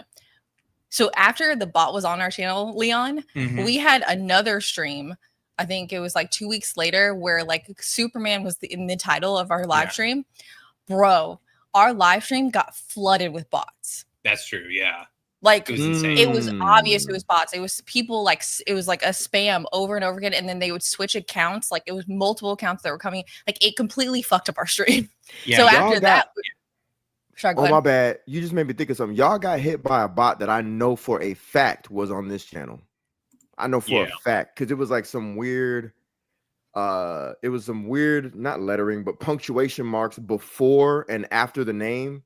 And the name looked familiar. And I was like, damn, I could have swore that was on Sky's channel one night that we had to ban. That's crazy. Yeah. So after that, on Twitter, we were just paying more attention to like the responses we were getting on Twitter as well as like in our videos, because we would get like flooded with like these weird comments. And so we started recognizing like one account would drop 9 comments responding to themselves. Oh, and then like responding to everyone else's responses. Yeah. And you're like, you can tell though, dude, that's the thing as well. It's, you got to hold people accountable, and it's all about having a good faith conversation. So I'm not going to let people just be like, oh, look at this. Look at all these people that agree with me. It's like, dude, those aren't people. Like, we all can tell. Like, I'm serious.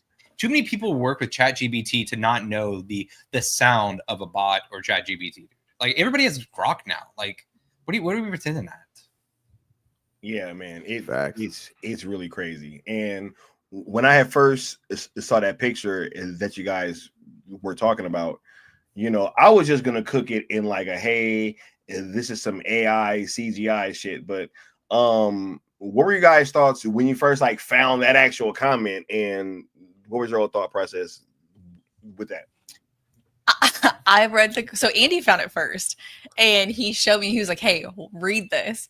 So I read it, and I was like, okay. And I looked at the picture, and I was like, I had seen the picture already.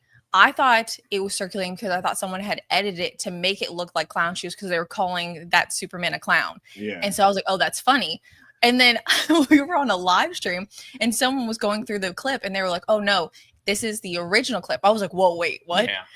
And then Andy saw the response, and I was like, that's not a person.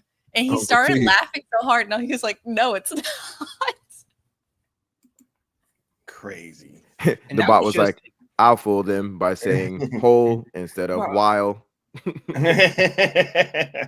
Well, and it's like the whole internet. If you go on Twitter, dude, like, and you know they track engagement, it's so mixed. And you'll go into the comments and you'll just be scrolling through, and it's so clear when they're not actually addressing anything that's either said in a video, that's on the screen. They'll comment things that are there's like keywords. It's so obvious that it's just responding to keywords. And people will sit there and just, you can tell that like some people are real, but not, I guess, clever enough to realize that they're interacting with bots and be like, you know, we'll be like, you know, doing the finger up, be like, this guy gets it. Like, that's not a guy. That's not a real person. That's not a guy. It's not real. Man, I was actually talking about this with Leon earlier, and I thought it was very important how we have to kind of talk about the fact that it tried to spell the word wrong on purpose, right? I think that is a very key point that people need to kind of understand, because it's even doing shit like that. So you know, we have to be cognizant of these things. Well, it knows, like, if you like, even when you deal with your phone, like a lot of people have like an AI assistant on their phone now. It's capable of making mistakes. It's not perfect. It's aggregating responses and stuff. So, and again, dude, I don't know where these bot farms usually come from, but I assume that they're also limited by whoever's, you know, setting them up. So, I mean, dude, you could also just have a dumbass as one setting it up. Maybe he doesn't know how to spell. You know, maybe he's oh my told bad text. Who knows? Well, not only that, it's also obvious when it's bots from like other countries, because they're not even like writing responses in like English. Like it doesn't make sense. It's the words aren't like an English sentence, and so they'll be missing words, and it's super obvious. Yeah. Or they're too clean to the point that, not necessarily with grammar, it's just that they're not speaking in the colloquial language of the country. It'll be something that sounds like very watered down and hollow, where you know everybody, the lingo of Twitter. We all know how people talk, right? Yeah. Man, this is very, very interesting. I think that, you know, especially when you put it in the context of there was bots at least confirmed going back as far as 2016. How do you guys think that this, like, the way that the films have been being marketed, obviously, what impact do you think that has had on Hollywood and just the way that these films have been performing? So their projections for what they're going to make at the box office are always way too high, because they're going based off of engagement. And when we're arguing with people about that, they're like, well, no. They're talking about the fact that a lot of people are talking about Superman, though. I'm like, yeah, but there's also clearly a bunch of bot responses. Not even that, the bot reviews. We've seen tons of reviews that like are clearly bots. Or if you're being generous, they're burners. I mean, like dozens and dozens and dozens of 5-star. It's not just Superman. It's every film. You'll see dozens of 5-star reviews, and it's the only film they've ever reviewed. Or they're just nothing but 5-star reviews for things that fit the political climate. Like I was like going through like a deep dive of them last night, just being like, man, these are crazy. Because same thing, you can tell by the way they type out their things. Like, that's just not how people talk, like Leon's saying. And then you go in there and you'll see something like 5 stars, you know, Suicide Squad, 5 stars, you know, this Superman film, like half a star Ayer Suicide Squad, half a star Rebel Moon, half a star Am I Racist, 5 stars Flash. Or something. And you're like, what the hell? It's like, yo, you checking all the boxes, right? Yeah. I think I had a video of that. Let me play that because I think that's this one. So, why are all these 5-star reviews just people reviewing Superman? Huh. Interesting.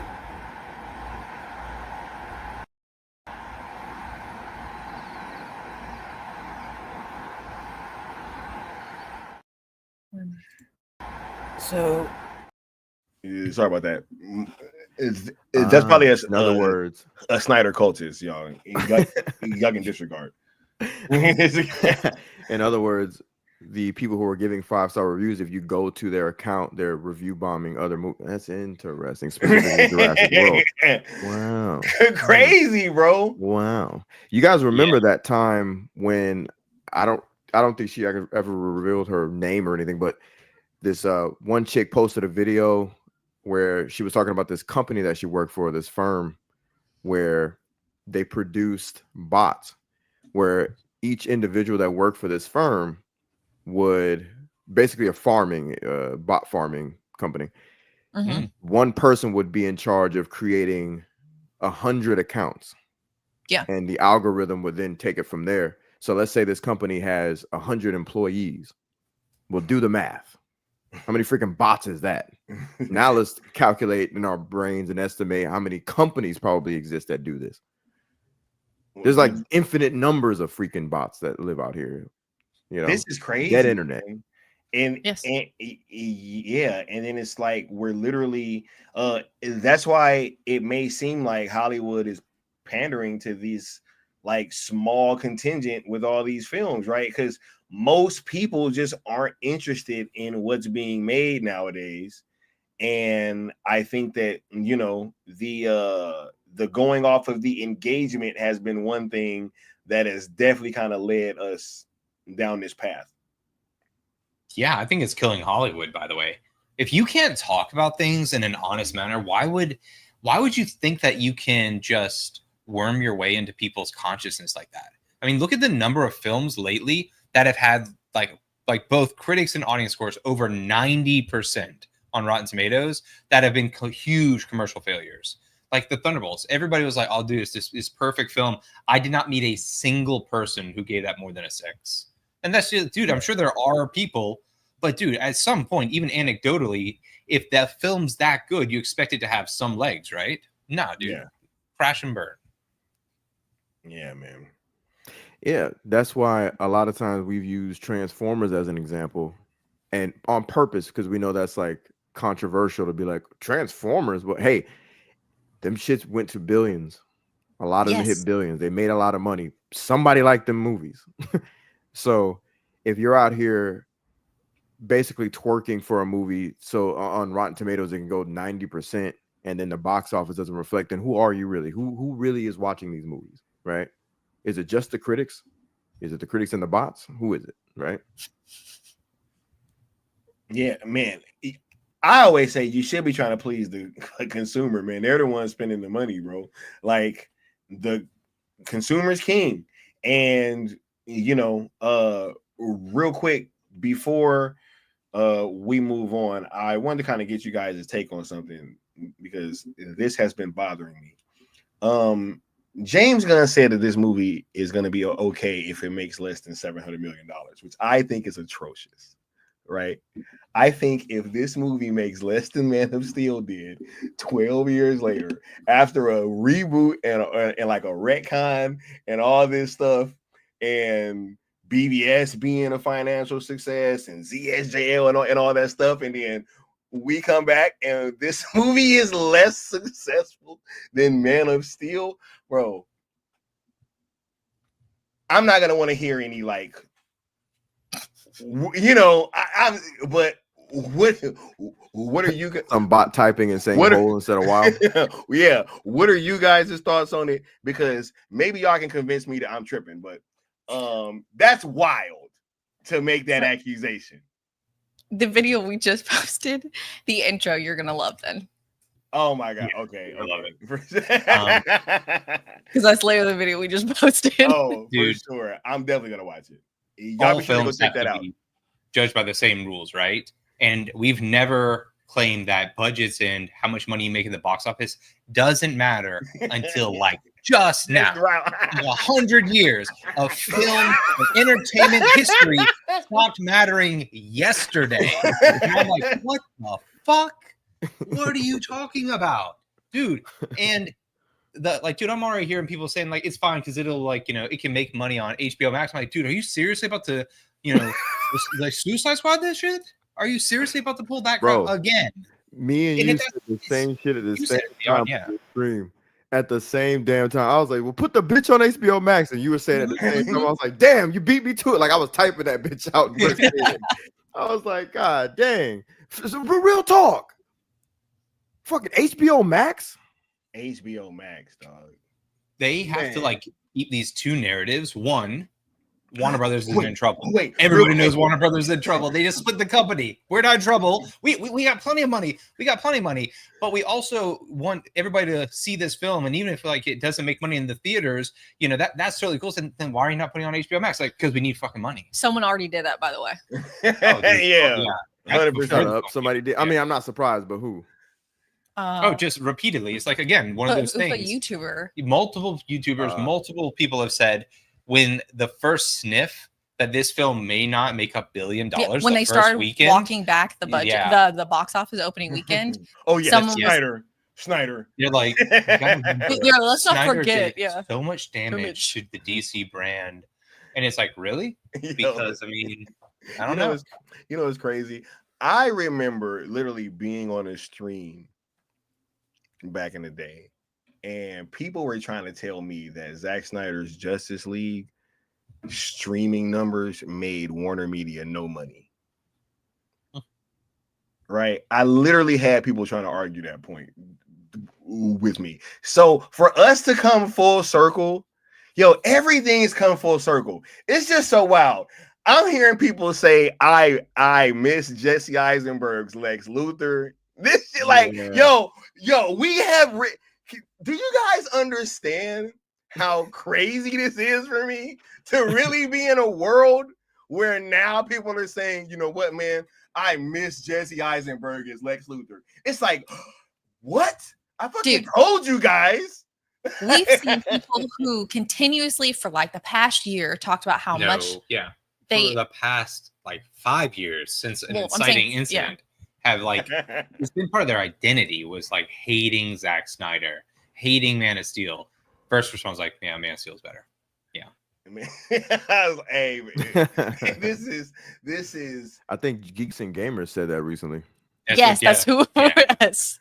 He's at a 41-minute meltdown. Damn. Multiple of them said that Man of Steel is better. I know there's going to be a lot of super chat. I see that. Yeah. Dummy. Yeah, it was Jeremy. Oh he put out this tweet where he was putting on a toxic suit going into this room, and he said every time he tweets about Superman. That's what Jeremy from Geeks and Gamers said. I mean, it's true.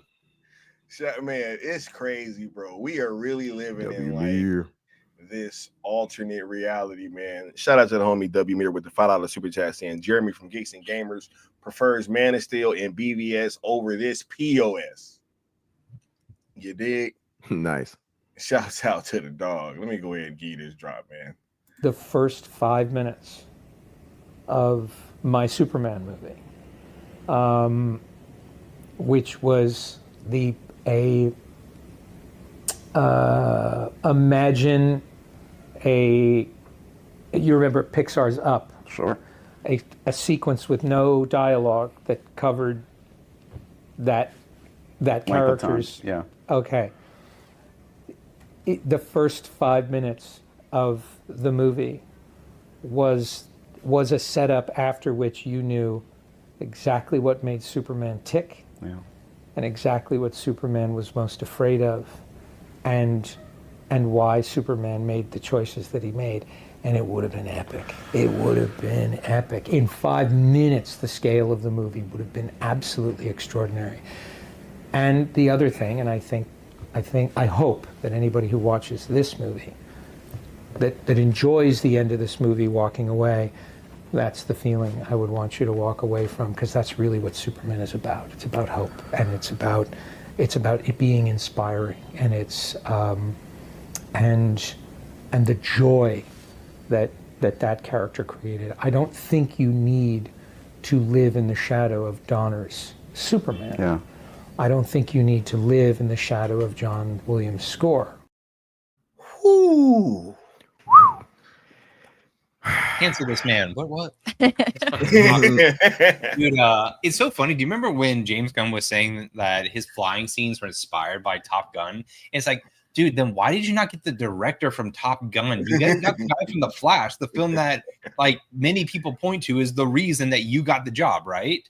So it's like, if you love Top Gun so much, why not get him to come in for the flying, right? And then you can get the guy who did Godzilla to do the cinematography, since that was also inspired by, this dude. Yep. He did a Kevin Feige. Everything's inspired by, I want you guys to know that you got this movie instead of that one.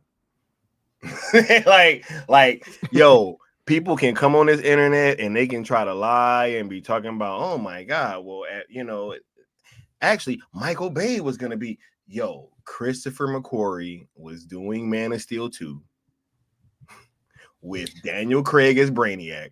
You know what I mean? And this shit was going to be off the chain. And Cavill was going to be on board. That's what this was all part of the handshake deal to come back. Bro. He went on an entire Twitter rant that is now deleted, but I saved all them damn things. I screenshot all of them. He went on a Twitter rant, McQuarrie did, describing all this, everything Sky is saying. So everybody should know this already. They wrote articles about this. He went online going crazy. Not in a bad way, but people were asking him questions. And he was like, this was supposed to be the movie? Da-da-da-da. And he literally said, if Warner Brothers came back to me right now and told me to come back, I would say no. They pissed that man off. Yeah. Well, damn. Just like Cavill. Because, he went out there and told the world he was back. That's the movie that we were going to be getting. But instead, we got super shit, hashtags, and space monkeys. And Superman impregnating all the way. What? Bro, this is crazy. That was another thing because, and it's like, dude, I don't mind talking to people who have different opinions on these films, but that's one of the things that people really stick up, get really bent out of shape over is how Jonathan Kent dies in Man of Steel. And yet, all those people, every single one of those people was like, what James Gunn did to Jor-El was worse. And so even we haven't seen the film yet, without seeing it, we were talking to some friends, dude, every single point I made for the past year and a half has already been vindicated because the narrative was anything is better than what Snyder did. Anything. The word of the week. Throw a shit against the wall and it would be better than what Zack Snyder did. And that's already every one of those voices that's been saying that on YouTube has been just too harshly, man. I didn't know that this was an option. I didn't. And by the way, the comic booky, the goofy, all the things that people thought they wanted, seeing it on screen, a lot of people it looks like it's for kids. The people who I know who like it are it's a kid's film. And I went in there telling myself it's a kid's film. What's crazy about what you're saying is you made me think of this. These people, a lot of them online, and even, some people that claim to be critics or whatever are confusing the ones that liked it. It's comic accurate. They're confusing comic accurate and silly now. Now they're the same damn word.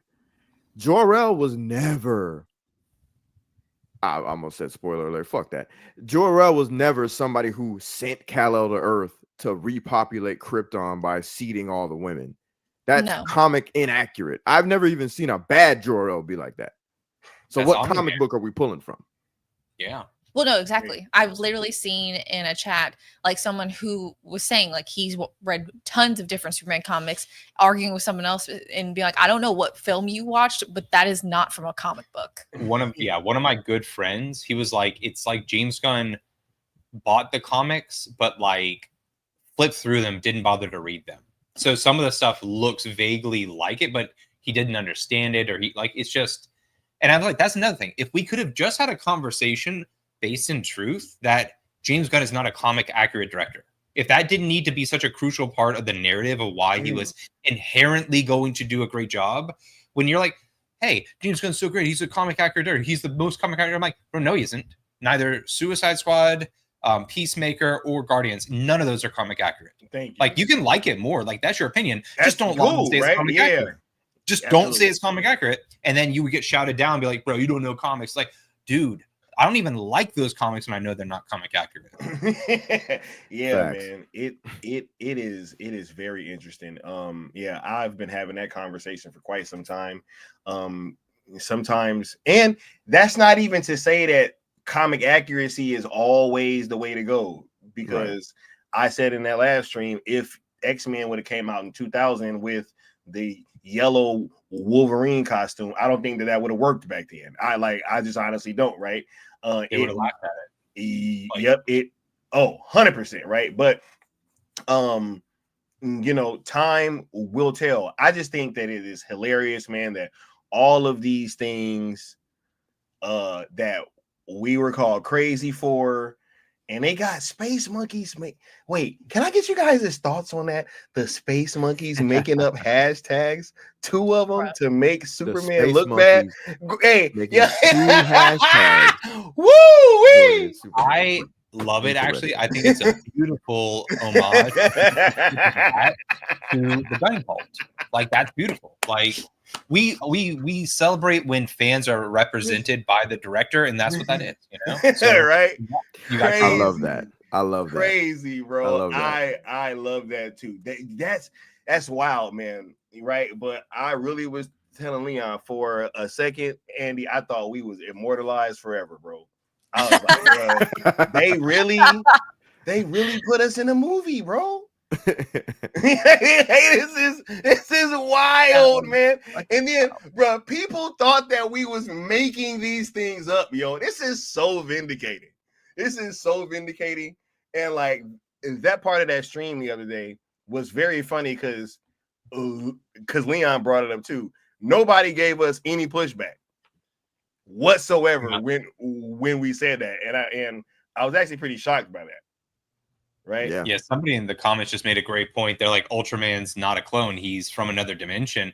That's so funny because I, on a stream, was just like being like, hey, by the way, the leaks were that he was going to be a clone of Superman. Immediately, I had people like, you're so stupid. That's not comic accurate. James Gunn would never do that because he's from another dimension. He's not going to be a clone. It's a fucking clone. It's a fucking clone. Bro, I didn't say it was going to be comic accurate. Y'all did. Like, it's like, bro, don't get mad at Andy. Yeah, like I'm just the messenger. I'm just saying, hey, surely if you love this structure so much, this leak can't be true, right? Now it doesn't matter. And apparently he's in a power suit the whole movie. Yeah. Like what? Y'all may not like this, but I do want to pitch something I've been thinking about that could have potentially have been the thing to heal the fandom. Was, let's say it was Superman from an alternate dimension, okay?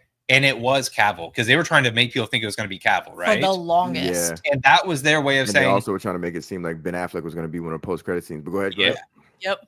But if it was their way of being like, look, over the past 2 years, we've heard you. We thought we had this thing. And it was like their parachute of, you know, Lex poisoned Superman with some, just make shit up. Like at this point, it's not going to be comic accurate, but like weakened him, brought Cavill over to fight him. This Superman helps him regain his senses. He goes back to his timeline. And you say, we are going to do the Elseworlds. We're going to let Zach come finish, or like somebody finish Cavill's thing.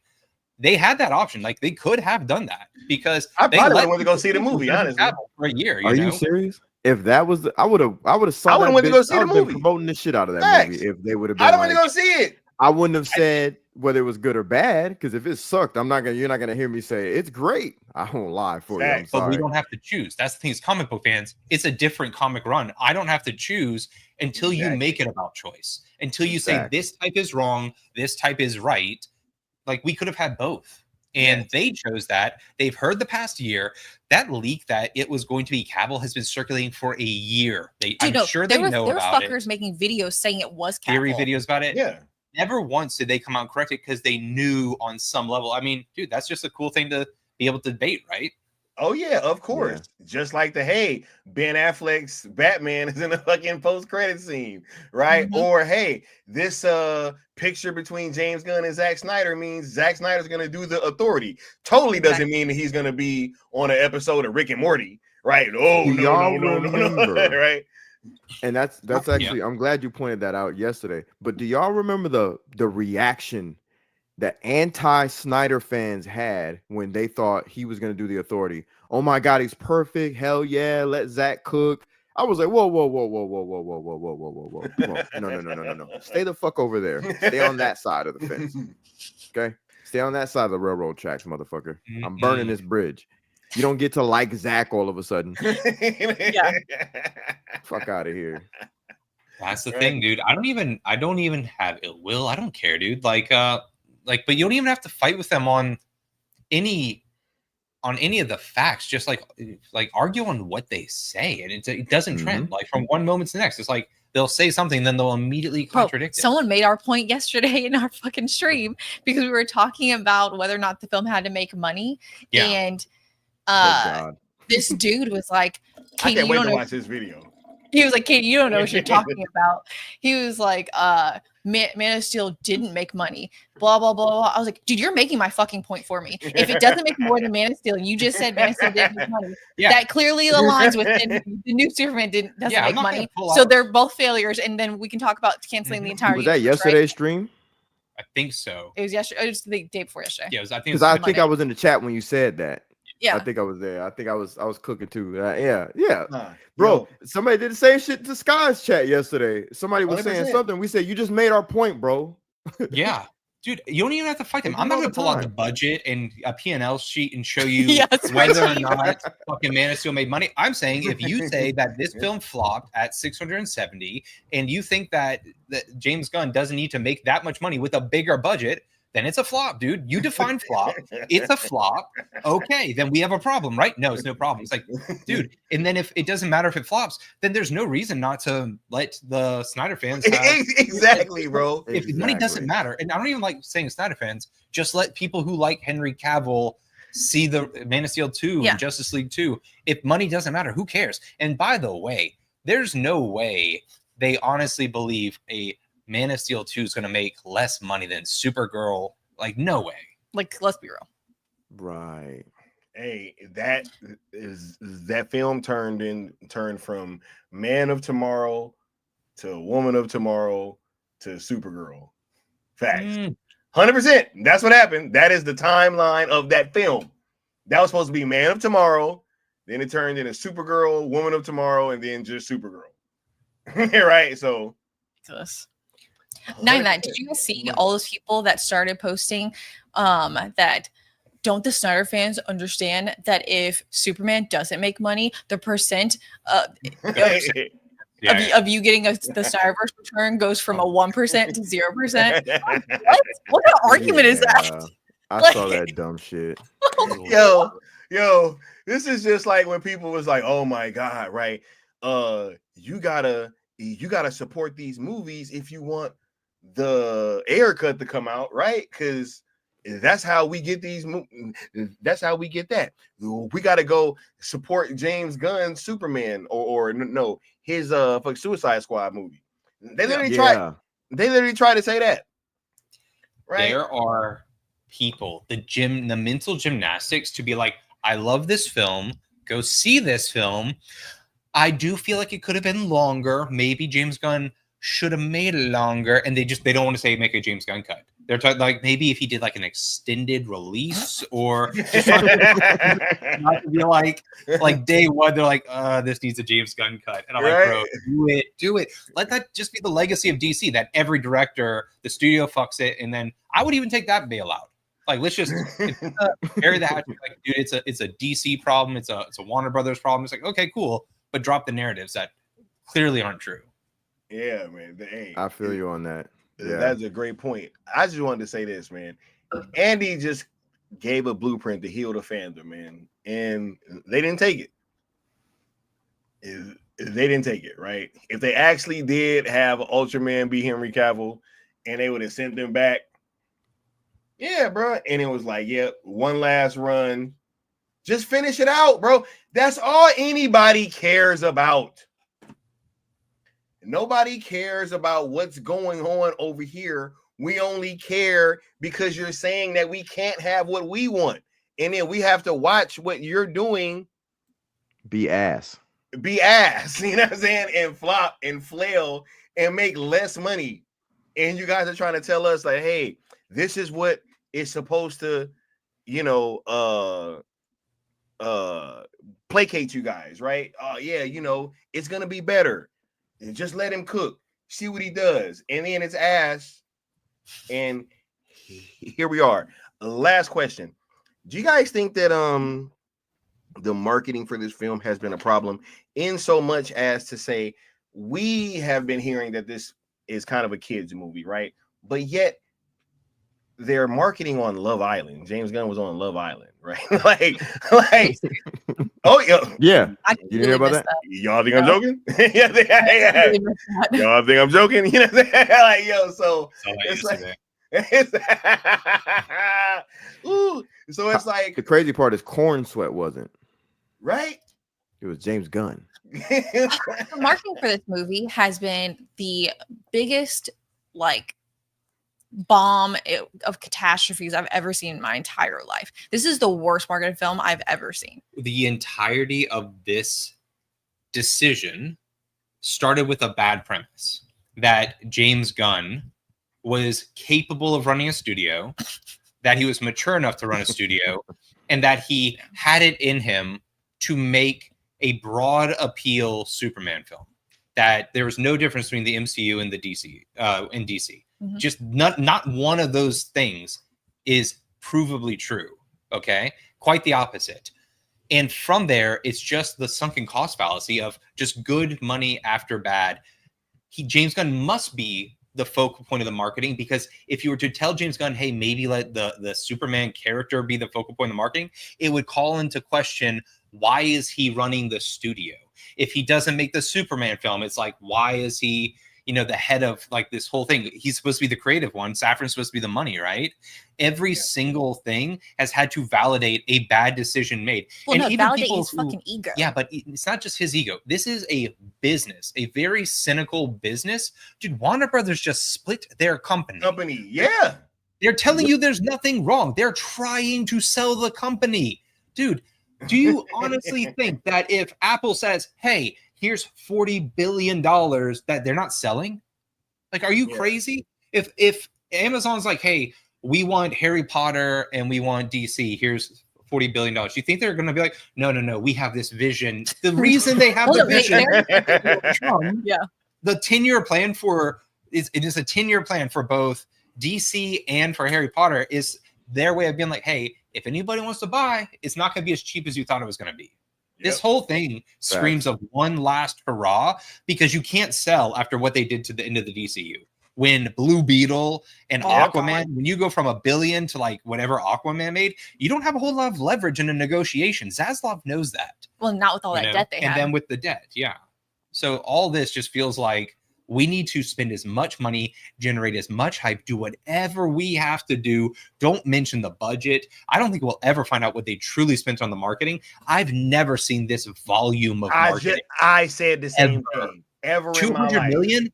Bullshit. Yeah, fact. Yeah, these motherfuckers got drones flying around in countries forming the fucking Superman S. We're complaining about sending drones overseas, and they're using it to market this fucking film. Bruh, they forced China to open it up in more theaters. Yes. Facts. F1 was taken over because it's been killing it in China. It's been killing it. And It's they're like, international. nah. Yeah. Jurassic Yeah. World isn't getting IMAX screens because of this. Yeah. Facts. Like, imagine that. I tried to see it in IMAX. Couldn't. 100%. Imagine that. They're gonna waste IMAX on this bullshit, on some fisheye feet. every single Crazy. lever being pulled, dude. We can't get a straight answer on what the budget of the film is. Everybody who's got an ounce of integrity is like, there's no way it's 225 million. Even people that don't like the DCU, don't like Cavill's Superman, none of them believe it. It's like one of those weird lies that Hollywood gets away with that nobody believes. Just like whenever Disney says they have a budget and it's 180 million, no, it's not. It's always this fucking fake 180 million. Just like they got caught with Love and Thunder, like buying their own shit. Just like they got caught on Snow White, having to correct, like they had to correct $60 million what Captain Marvel. It's like, oops, we all know they're lying. They know we're lying. And this is a moment in time where you get to finally see who does have integrity, because there are people. I love it, bro. The lie is the point. And they will look you dead in the eye. They will reverse everything they've ever said. And it's a blessing, guys, because we get to see who is in it because of the love of just talking about this stuff, who's capable, who has that glimmer left in their eye of being able to see truth, who appreciates truth, and who has an agenda. Yeah. Who wore the Superman shirts? That's what I want to know, dog. Who wore the Superman shirts, dog? Sky, what have we been talking about behind the scenes? One day I was like, yo, do you see the look in these people's eyes, man? Yeah, they look bro. dead inside. Bro, I just watched, look. I'm not going to say who. All right. I watched a video. Yep. Of two gentlemen coming out of the theater. Oh, yeah, that one. That called this movie a 10 out of 10. And neither one of them looked like the shit was a 10 out of 10. You know that feeling you guys get when you walk out of a theater and you're hyped as fuck? When I saw Top Gun Maverick, dog, you know how hyped I was? I was running to my car. When I was driving home, it felt like I was in a fucking fighter jet. I was sitting there like, there's a bogey on my 6 type shit. You know what I'm saying? Right? Like, I was so hyped. 10 out of 10. Oppenheimer. Like, look, there's certain movies you just leave, and it's like, there's no way you're going to have this deadpan ass face and this weird look in your eyes. Grace Randolph said she loved it, and then at a point in her thing said she had to will her way through the movie. I'm like, when did you have to will your way through something you love? And it's a 2-hour movie. You're acting like it's like the fucking Snyder cut. Like, that's like the only thing I would ever accept somebody saying that they love and had to will their way through. That's the only thing I'll ever accept. It's 4 hours. Because it's fucking 4 hours. I went and saw Revenge of the Sith in theaters again. Walking out of that, dude. And I don't even think that's a 10 out of 10 movie. Like, and I'm like, whoa, like this, it was so good. Yeah. It was such an experience. The third of they the don't prequels. make movies like that on the reg anymore. Like, that's not the standard anymore. Movie. It's not. It's my favorite. Dude, a 10 out of 10 movie, you should be hype or borderline, like unintelligible. Unable to contain yourself. Yeah. Yep. The number of people I see saying, I cried 10 times, looking completely fine. It's like, bro, what? Come on. I was hyped walking out of 10 28 times. years later, and I still felt, and that's definitely not a 10 out of 10 movie, but it was because I was so conflicted. Like, right? I mean, I walked out of Oppenheimer feeling away, and that's a movie about making a bomb. I took a date, and the whole time we're like nudging each other, and she's whispering in my ear about shit. Like, I'm not gonna tell you what we did after that movie, but I'm telling you, Oppenheimer inspired it.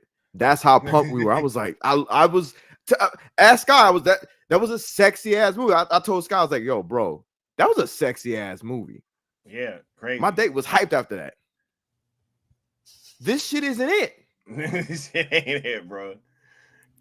Your date might break up with you. Dude, when you have people having to sit there and be like, look, sure, it's a little crowded and it never really lets it have a chance to breathe. And some of the comedy doesn't land, but it's such a good film, guys.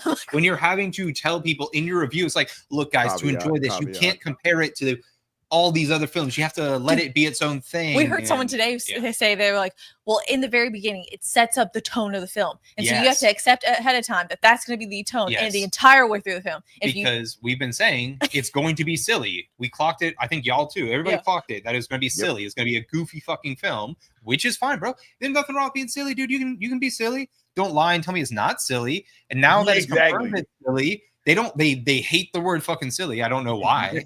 And they're like, you know what you're doing when you say silly. And they're like, hold on, are there jokes? Is it goofy? Is it silly? I wouldn't say so, because early on they tell you that it's going to be goofy and silly in the tone. So I don't think it's distracting. It's like, oh, so because you telegraph that it's nothing you've ever seen before, it's going to be fine. And dude, that is such a bastardization of the idea that in a film, in the opening, they teach you how to watch the film. Dude, if I do that, I can just make the most absurdist, awful thing and be like, but it's supposed to be awful. And again, then you can't judge it based on its quality, you know? Yeah, man. It's like, I almost get what they're trying to say, but they're doing it in a terrible way, right? Like, I think that whatever rules are set at like a start of a movie, like, cause say for instance, you know, like sci-fi and stuff like that, like, hey, I'm going to expect you to stick to those rules, right? But you can't just say, hey, this is going to be silly, so at the end of the day, it makes it not silly. Yes. Right? Because, that can't happen. The movie Hot Rod, in the opening sequence, lets you know that this is making fun of the character, that at every turn it's going to be cringe. It's supposed to. This is the slow or the very fast descent of a character, and that's the humor. You can't come back and say, but it's not silly. It's actually a very introverted take on what it means to be a stuntman. Right. That's not what it's, and that's the problem. They understand that by and large, people don't want a silly Superman. But it is a silly Superman, so it has to both be silly, because you can't lie about it now, but also not become stigmatized and thrown away because of what it inherently is. Absolutely.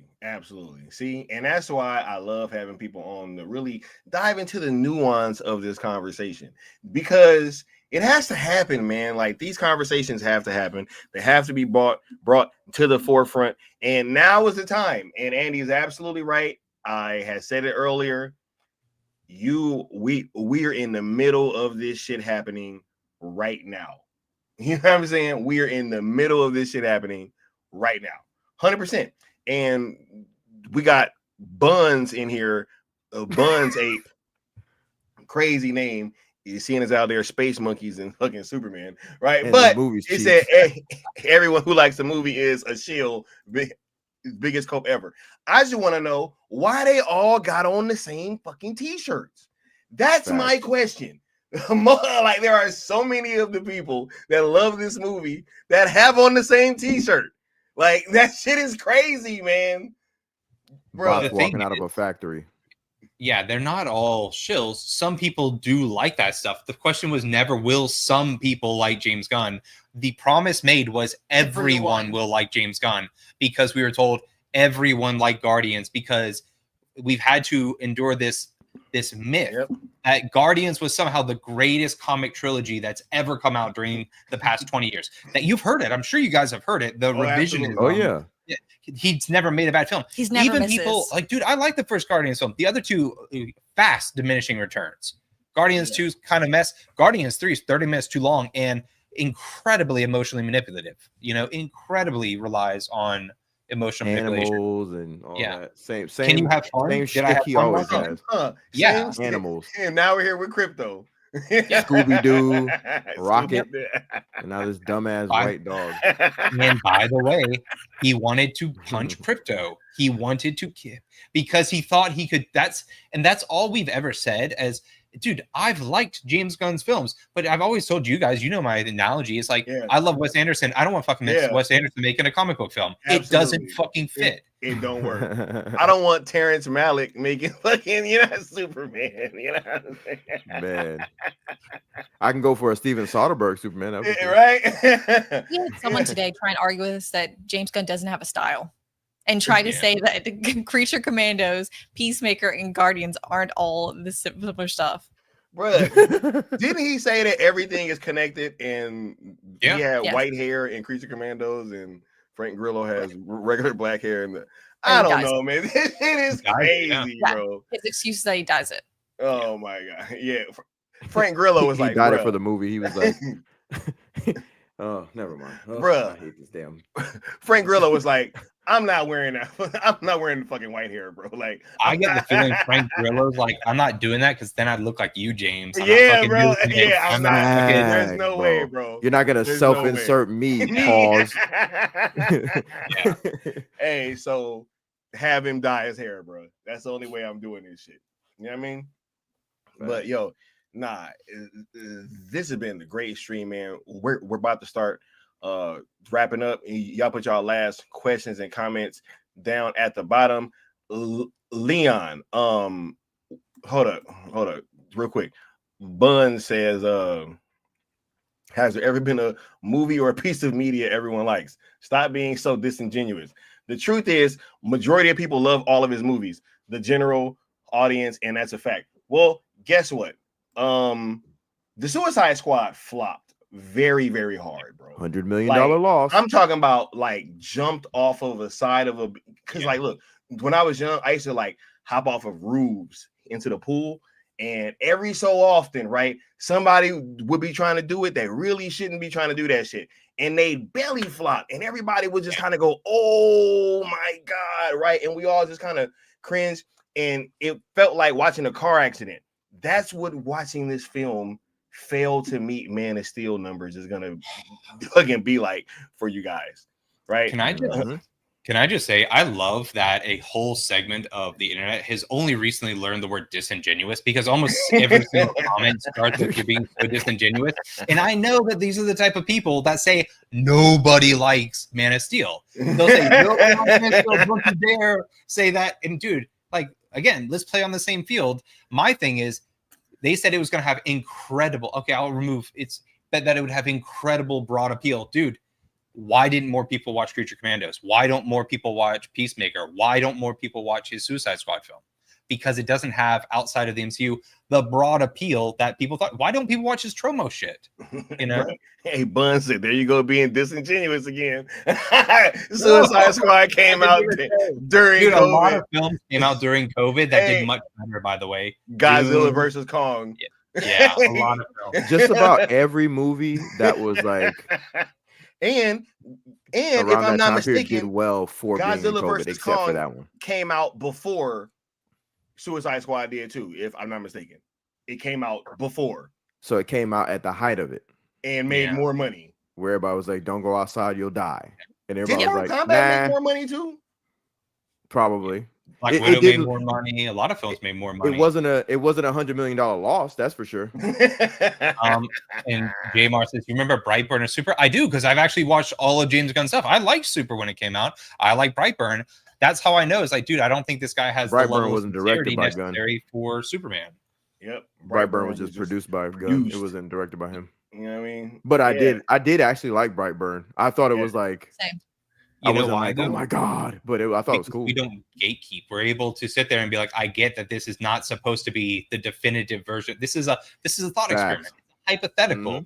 And again, dude, there's an intelligence gap where people can't enjoy hypotheticals. Like I actually really like the fact that it connected to like a super universe. And I was like, oh, I hope they expand on this because I'll watch more.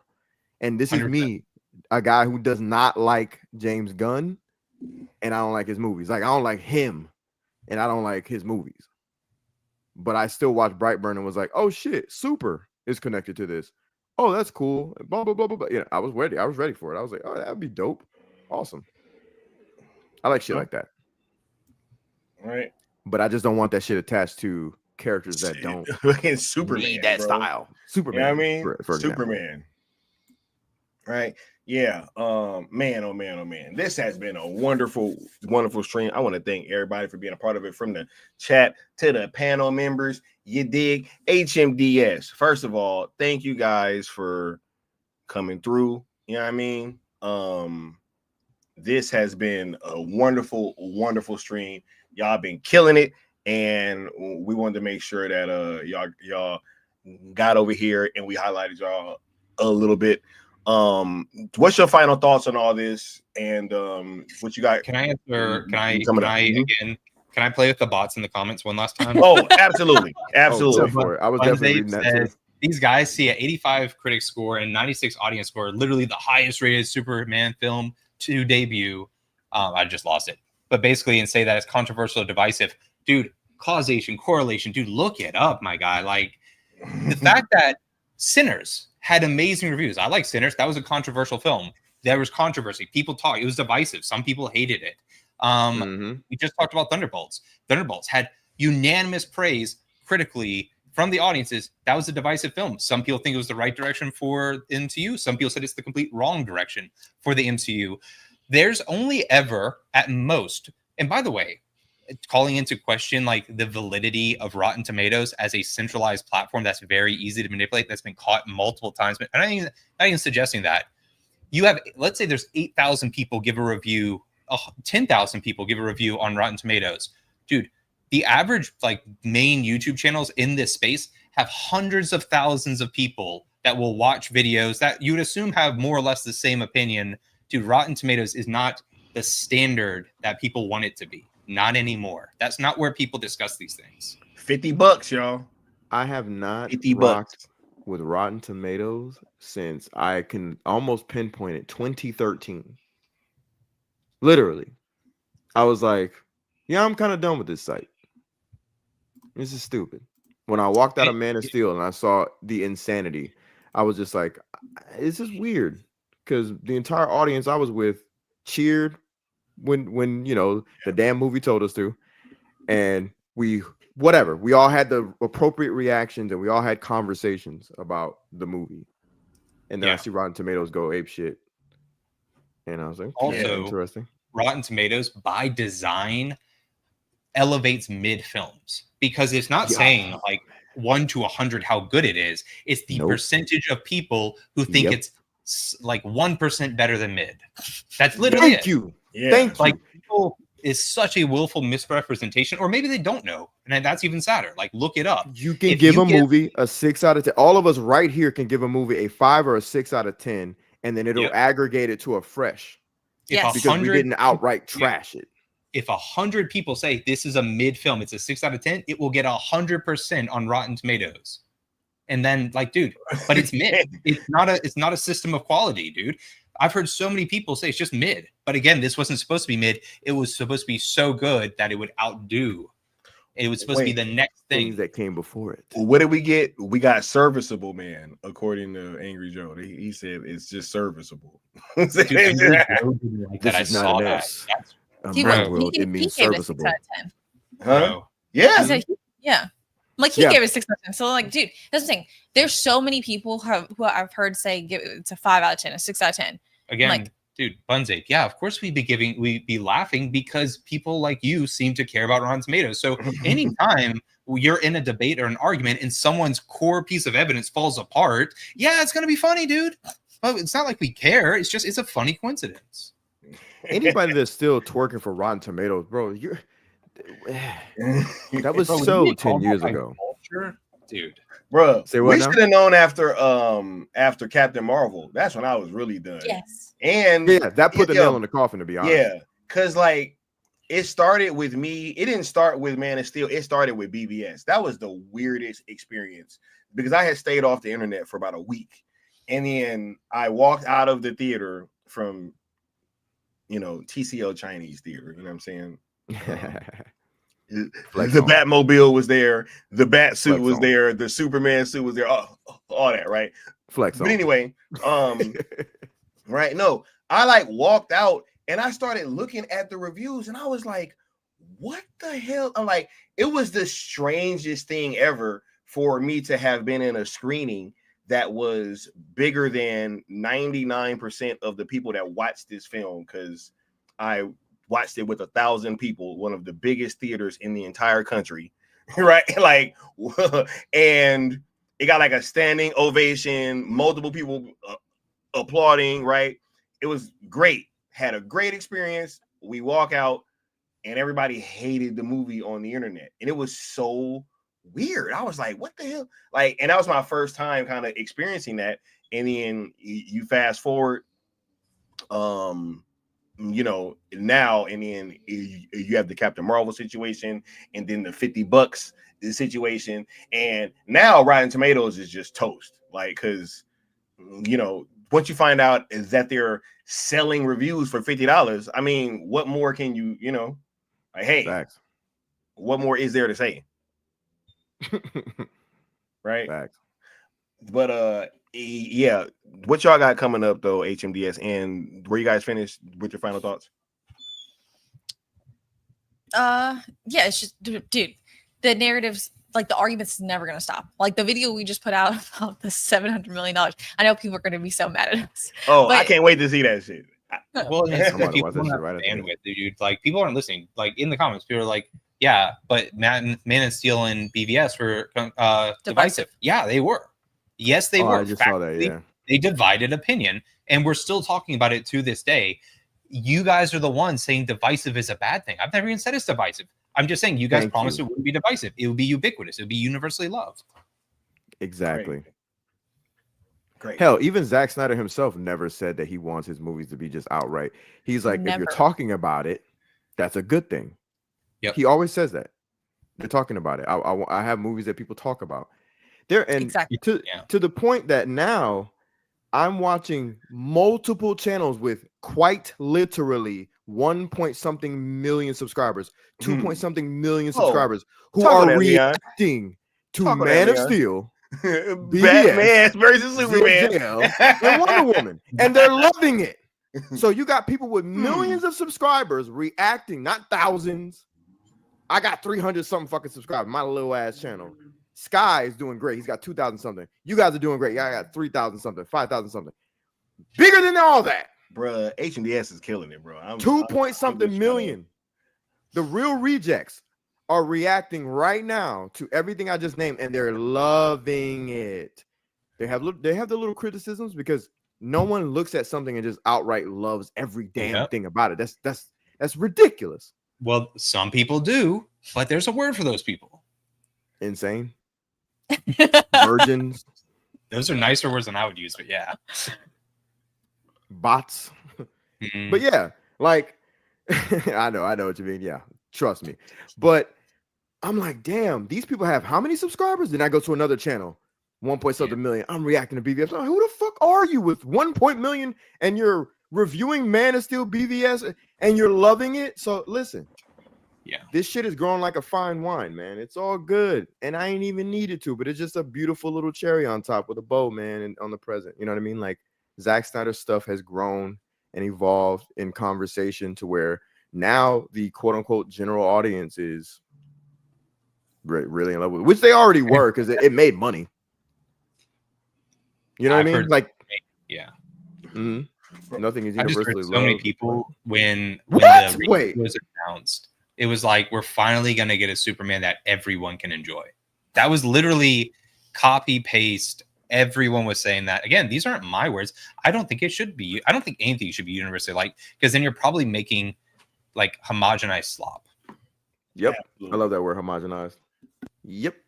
I hate homogenized slop. MCU. Right. Yep. Let me say this, right? Because this guy says this argument literally makes no sense. It's the majority that matters, and it's going to make more money than Man of Steel. And just watch. What is so sad about this comment is the fact that Man of Steel numbers in 2013 are even the fucking goal.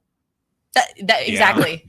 The fact that it should really be $900 million, right? Like, adjusted for inflation is 900 something to $1 billion. Yeah, right. Really. That's the goal. See, and that's what James Gunn was trying to put out with that 700 million bullshit.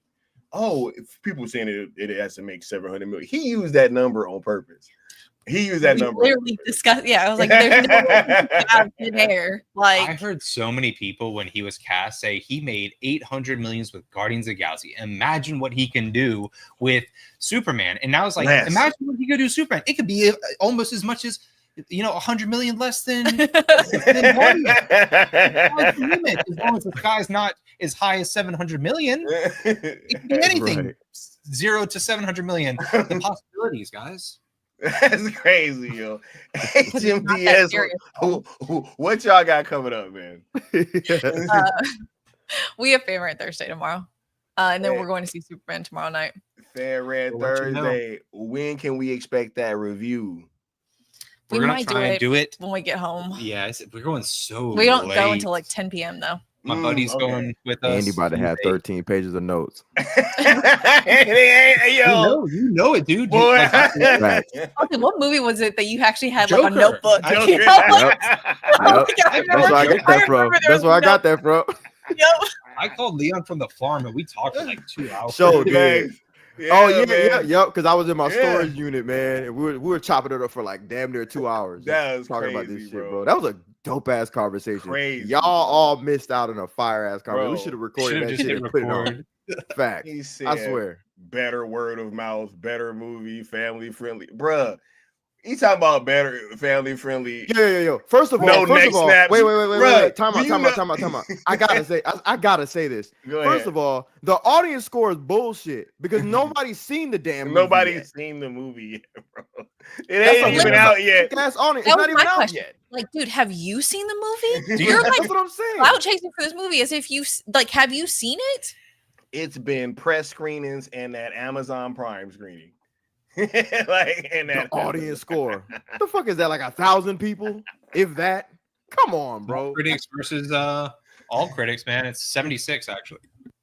So basically, when we say there's any standard to our critique, it goes from an 84, 85 to 76. And I'm not even rooting against the film guy. I hate hypocrisy. I hate people who can't argue. And like Bad Dan actually made the perfect point. What if it doesn't, though? If your whole argument is hinged on it being financially successful, what if it isn't financially successful? But we know because Suicide Squad wasn't financially successful and we never heard the end of it. The excuses are being prepped as we speak, but they're so confident, Hey, shouts out to the Doolies, man. I want to thank HMDS for coming in here and laying down the law. You know what I mean? Real quick, Sky, I don't know, did you get W. Mears' last super chat? Because I know you pulled it up, but I don't think you... Oh, my goodness. I did miss one. Great catch. He said Jor-El was never Diddy. Dog. Hold up, man. Hold up, bro. Hold up. You know what? I'm about to...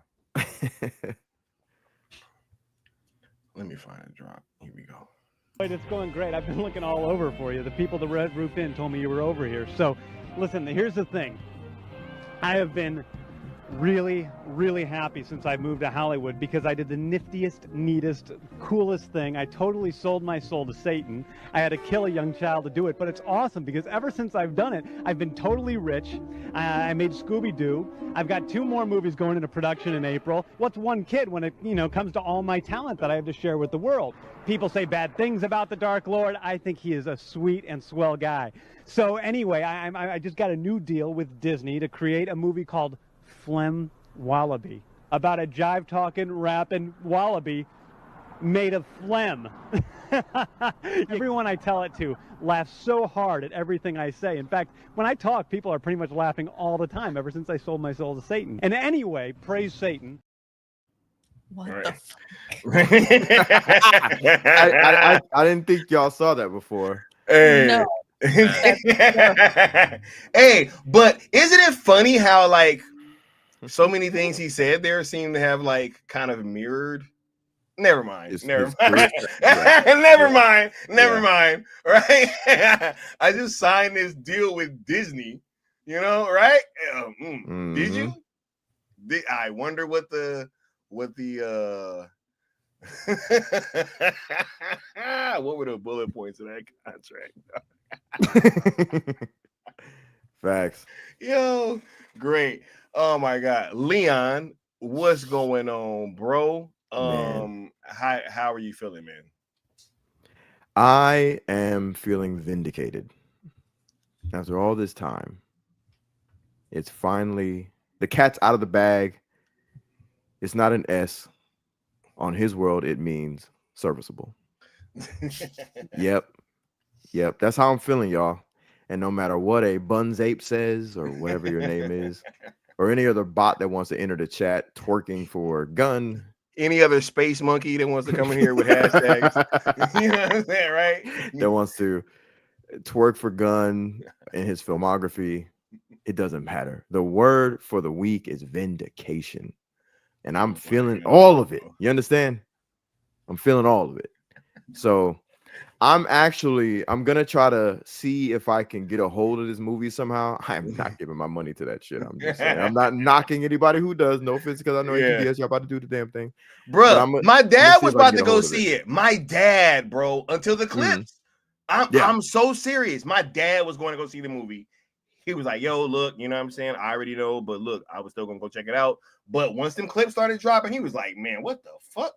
All it took was that where's the dog? That was it. And he was like, bro, this shit looks where's the dog? Ridiculously stupid.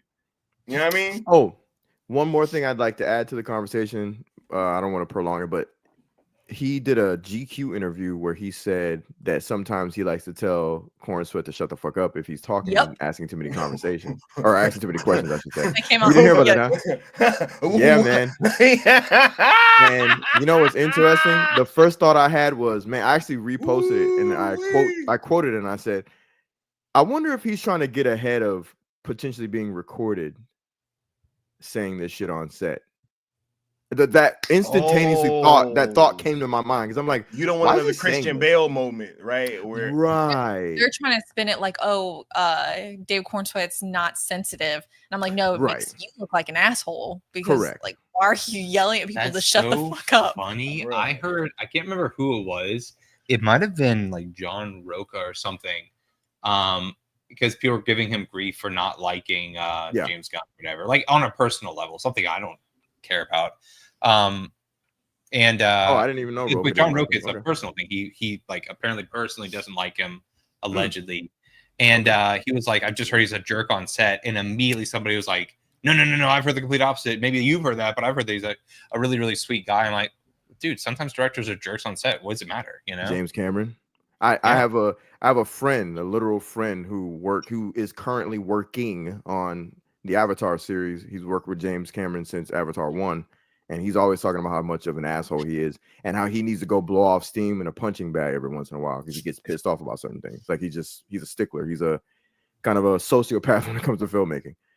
Doesn't mean anything about him beyond that, you know, but what you're saying, Andy, is essentially stop trying to escape the truth. If someone's a fucking asshole, they're just an asshole and own that shit. Yeah, and it's fine. If all of us right now worked on some shit, I'm pretty sure we're gonna irk each other at some point, dude, right? Like, especially if you're passionate about men. Yeah. If you're we tell each other to shut the fuck up and well, I'm sorry, go ahead.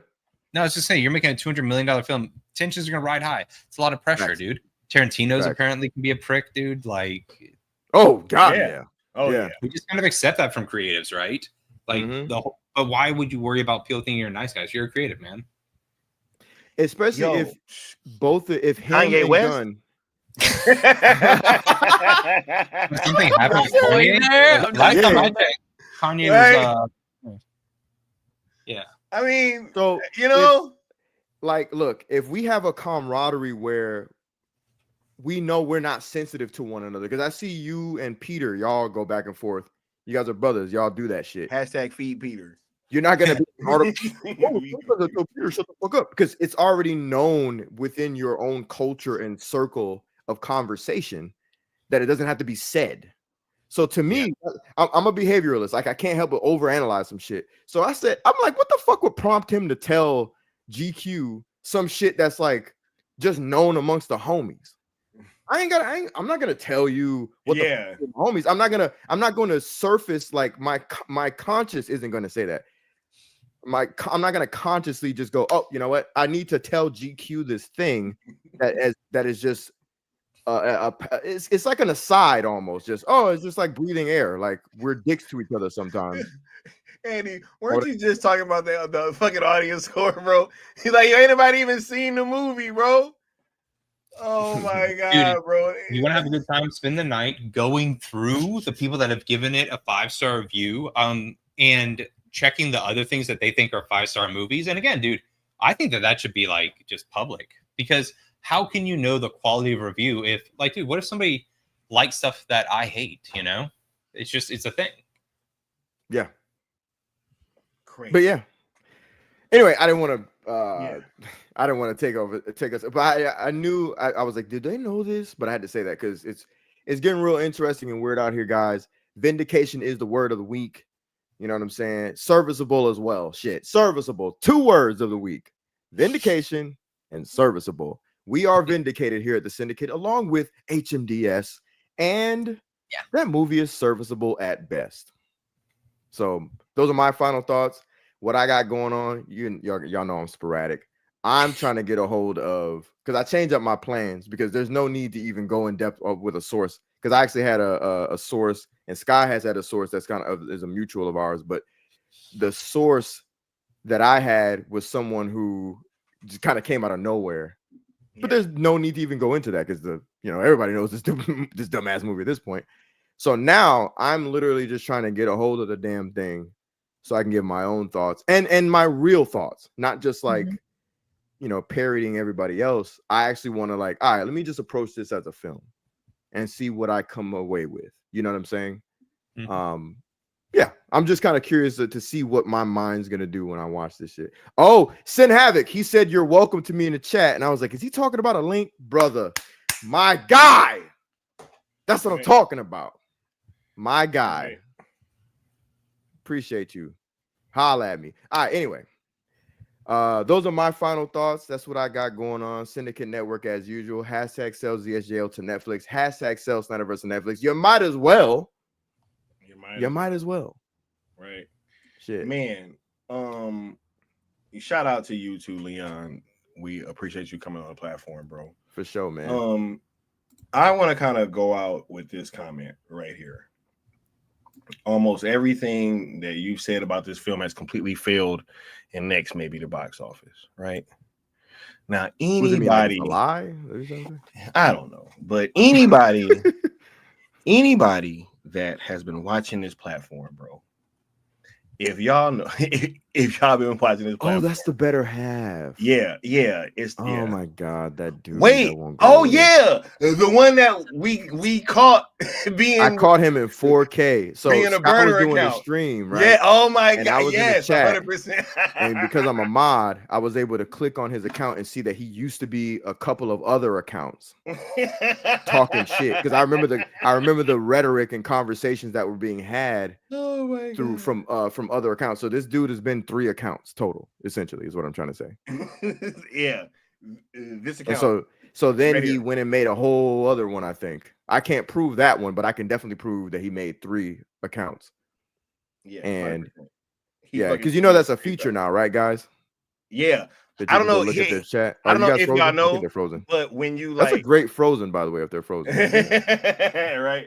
Yeah, but you can totally like look through all of the comments and activity that they've had on certain people's platforms. So yeah, 100%.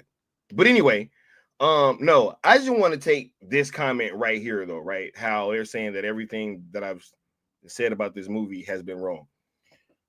If you guys have been watching this platform, you know I'll be right back, bro. That if there's been anybody on this here internet that's been more right about this film, then I want to meet him.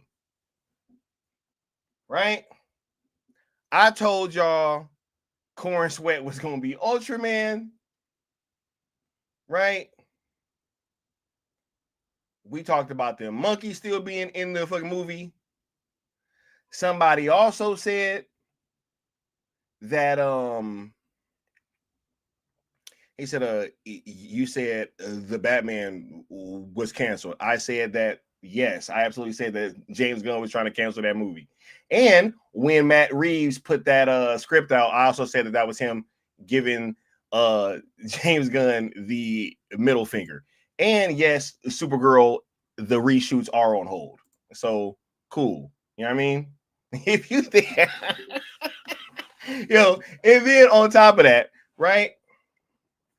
We said, hey, when they were trying to sell y'all that Henry Cavill was going to be in the movie, they tried to sell you guys that Ben Affleck was going to be in the movie. They've tried to sell you guys a whole bunch of stuff, right? A whole bunch of stuff. And they've been wrong about all of it. They've been wrong about all of it. And we've been over here having these conversations the whole time, bruh. They try to say, oh my God. It's not really gonna be like it's not really gonna be a fire sale type of situation where it's gonna be a DC showcase, right? It's gonna be focused on Superman, right? Ain't gonna be Guardians of the Galaxy meets Superman, right? Insane. All of these things came to pass. All of these things came to pass. Right? So now we're in a space where the bots are being outed, right? You know what I mean? He said, but Sky, none of that counts because they don't like you. Facts, bro. We literally had somebody in the fucking chat trying to tell me, hey man, the hashtags aren't in the movie. But Sky, Eric Voss said that the hashtags aren't in the movie. You know? Ridiculous. And I said, hey man, yes it is. Better have. They tried to say that I was lying, right? Damn, better have. You just sound like a bitter bitch at this point, bro. Like you're like hella concerned with what we got going on over here and what we like. That's some bitter bitch shit. I'll be back when the Highlander flops. Just worry about Superman flopping, bro. Like, what you tripping about? Go to a chat that sucks Superman's dick and sucks James Gunn's dick. Go to that chat, bruh. Go to that chat. Why you worried about this one? I think it is, bro. I think they like looking at my muscles, dog. I think it's that, bro. Facts, bro. I think it's my muscles, dog. They like the swag over here, bro. That's what it is. I think it's the glowing personality. I think it's the great banter, bro. How you know I've been screaming? You know what I'm saying? You been in the other room right? while I'm clapping your mom? Right. It's been the banter, bro. Right. Boy, go to bed, boy. Don't be listening to daddy when he handling man business. Go to bed, boy. Yo, but Sin Havoc, the lawsuits don't matter, bro, because this guy said that it's not real, right? Facts, and he should like screaming anyway, because his Superman screamed the whole damn movie. Yeah. What you tripping about screaming for, bro? Right? Where's the dog? The dog, loser! You took the dog! Where's the dog? They've always been wrong about me. I get scared, but that is being human. And that's my greatest strength. Why are you being like this? I wasn't representing any fool. We're going to die.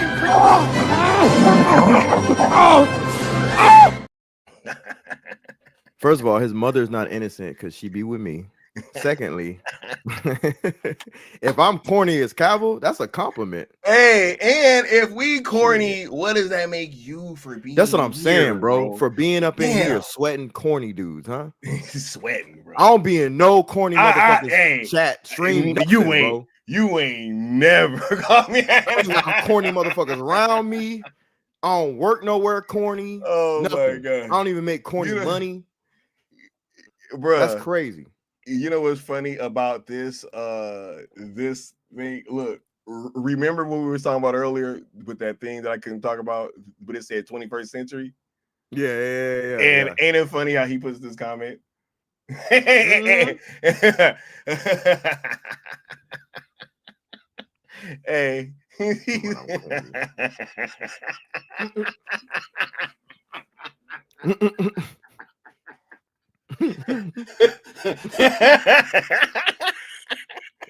That's crazy.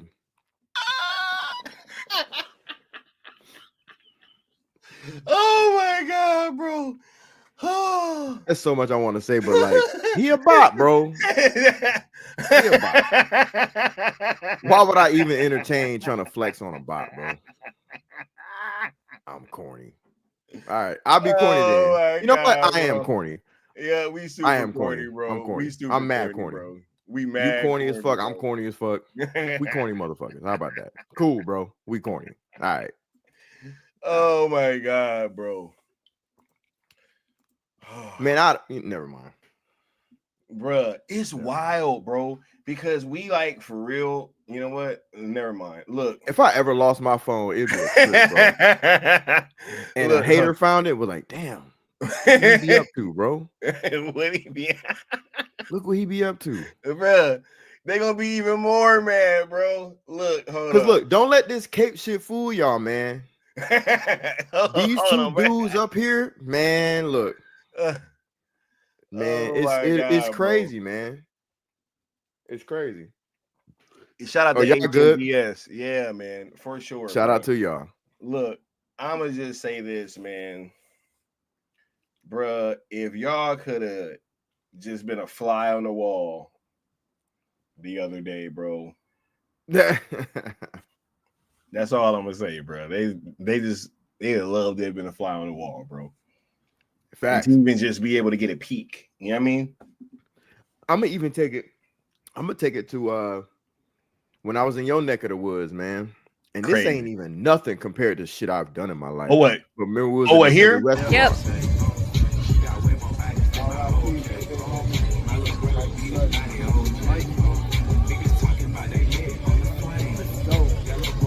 Syndicate Network.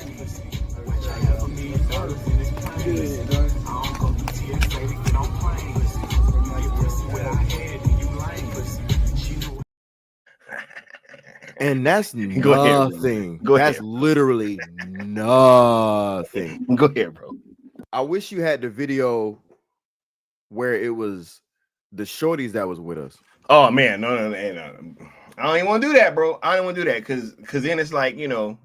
I had posted it on Twitter. It was who had said something? Yeah, They I were remember. like, I think somebody said somebody was like, "Oh, Snyder fans are all nerds and lames. Don't get women." And I posted that video with the shorties, same scene, and that person shut the fuck up.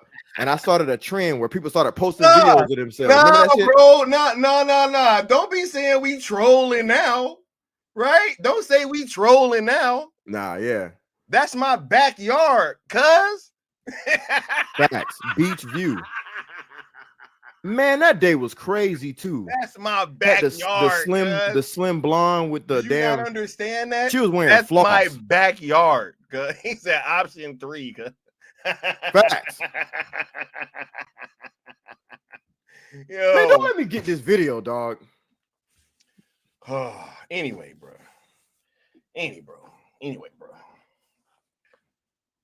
Lame ass. Hey, bro. Let me see it. Yeah, nah. Don't come in here now, bro. Anyway, man, look, bro. This has been a fire stream, bro. But y'all know what time it is. You dig? You know what we got to start doing, bro? What's that? Just little moments of flexing on motherfuckers, man. Hey, like, I don't mind, bro. Real shit, bro. I don't mind, like, bro. Next time we kicking it, man, especially when we got the shorties like that, bro. Man, me and this man went to the jacuzzi.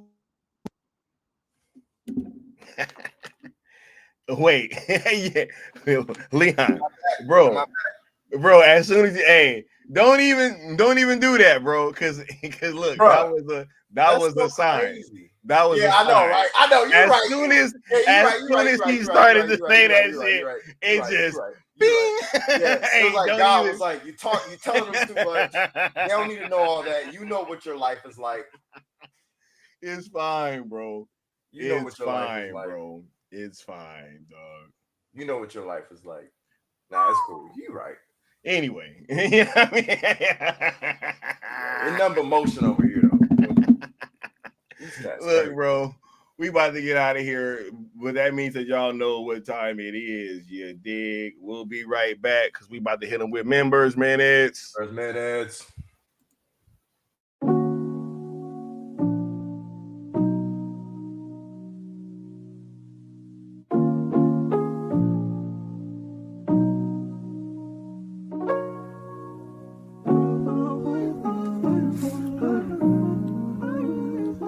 Check.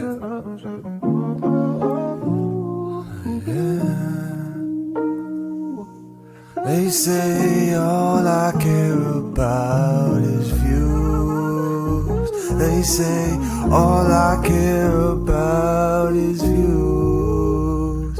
They say all I care about is views. But what about you? What about you? Came a long way from no subs back when y'all was showing me no love, no front. I just had to take a look back, cause sometimes y'all forgot I shook that. I know they would attack cause of own issues. To be honest, I got sick and tired of feeling misused. That's why I've always played a drop for every super chat to show appreciation. Yeah. Members minutes, you dig? We about to get into it. We got the homie Apex Leon saying day 2 of vindication. Hashtag sell ZSJL and sell Snyderverse to Netflix. Much love, much love. We got the homie Deadshot ZSJL with the $10 super thanks. Just saying replay crew. Deadshot headshot, man. Yo, look, I'm about to let him know, bro. Thanks, bro. We live on members minutes. Right, yeah, bro.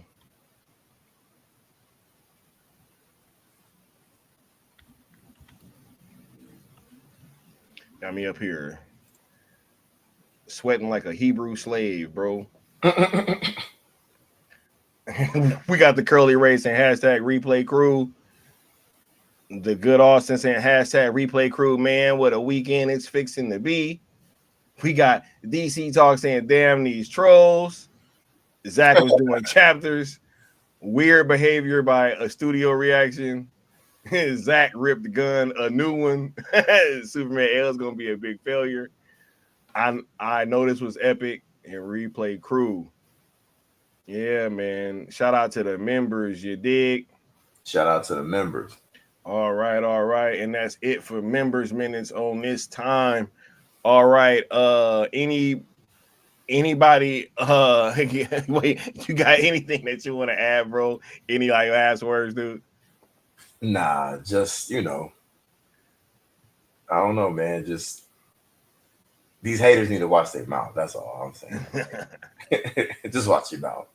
You know what I'm saying? It could really be bang.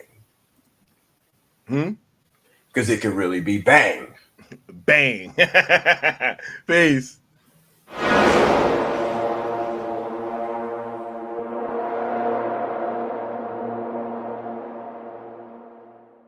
Zack Snyder fans are weirdos. Do you think James Gunn can reboot the universe properly? This answer your question. Oh my God. James Gunn. Hey, Walton, James Gunn's not more successful than Zack Snyder at the box office. Zack Snyder, look at Batman v Superman and how well 300 did and all that stuff. Boy, I gotta tell you, James Gunn's fans, you guys are like, you're more aggressive. Let's just say more aggressive than even Snyder fans, and that's saying something. Woo! And you got a lot of free time, I must say. Woo!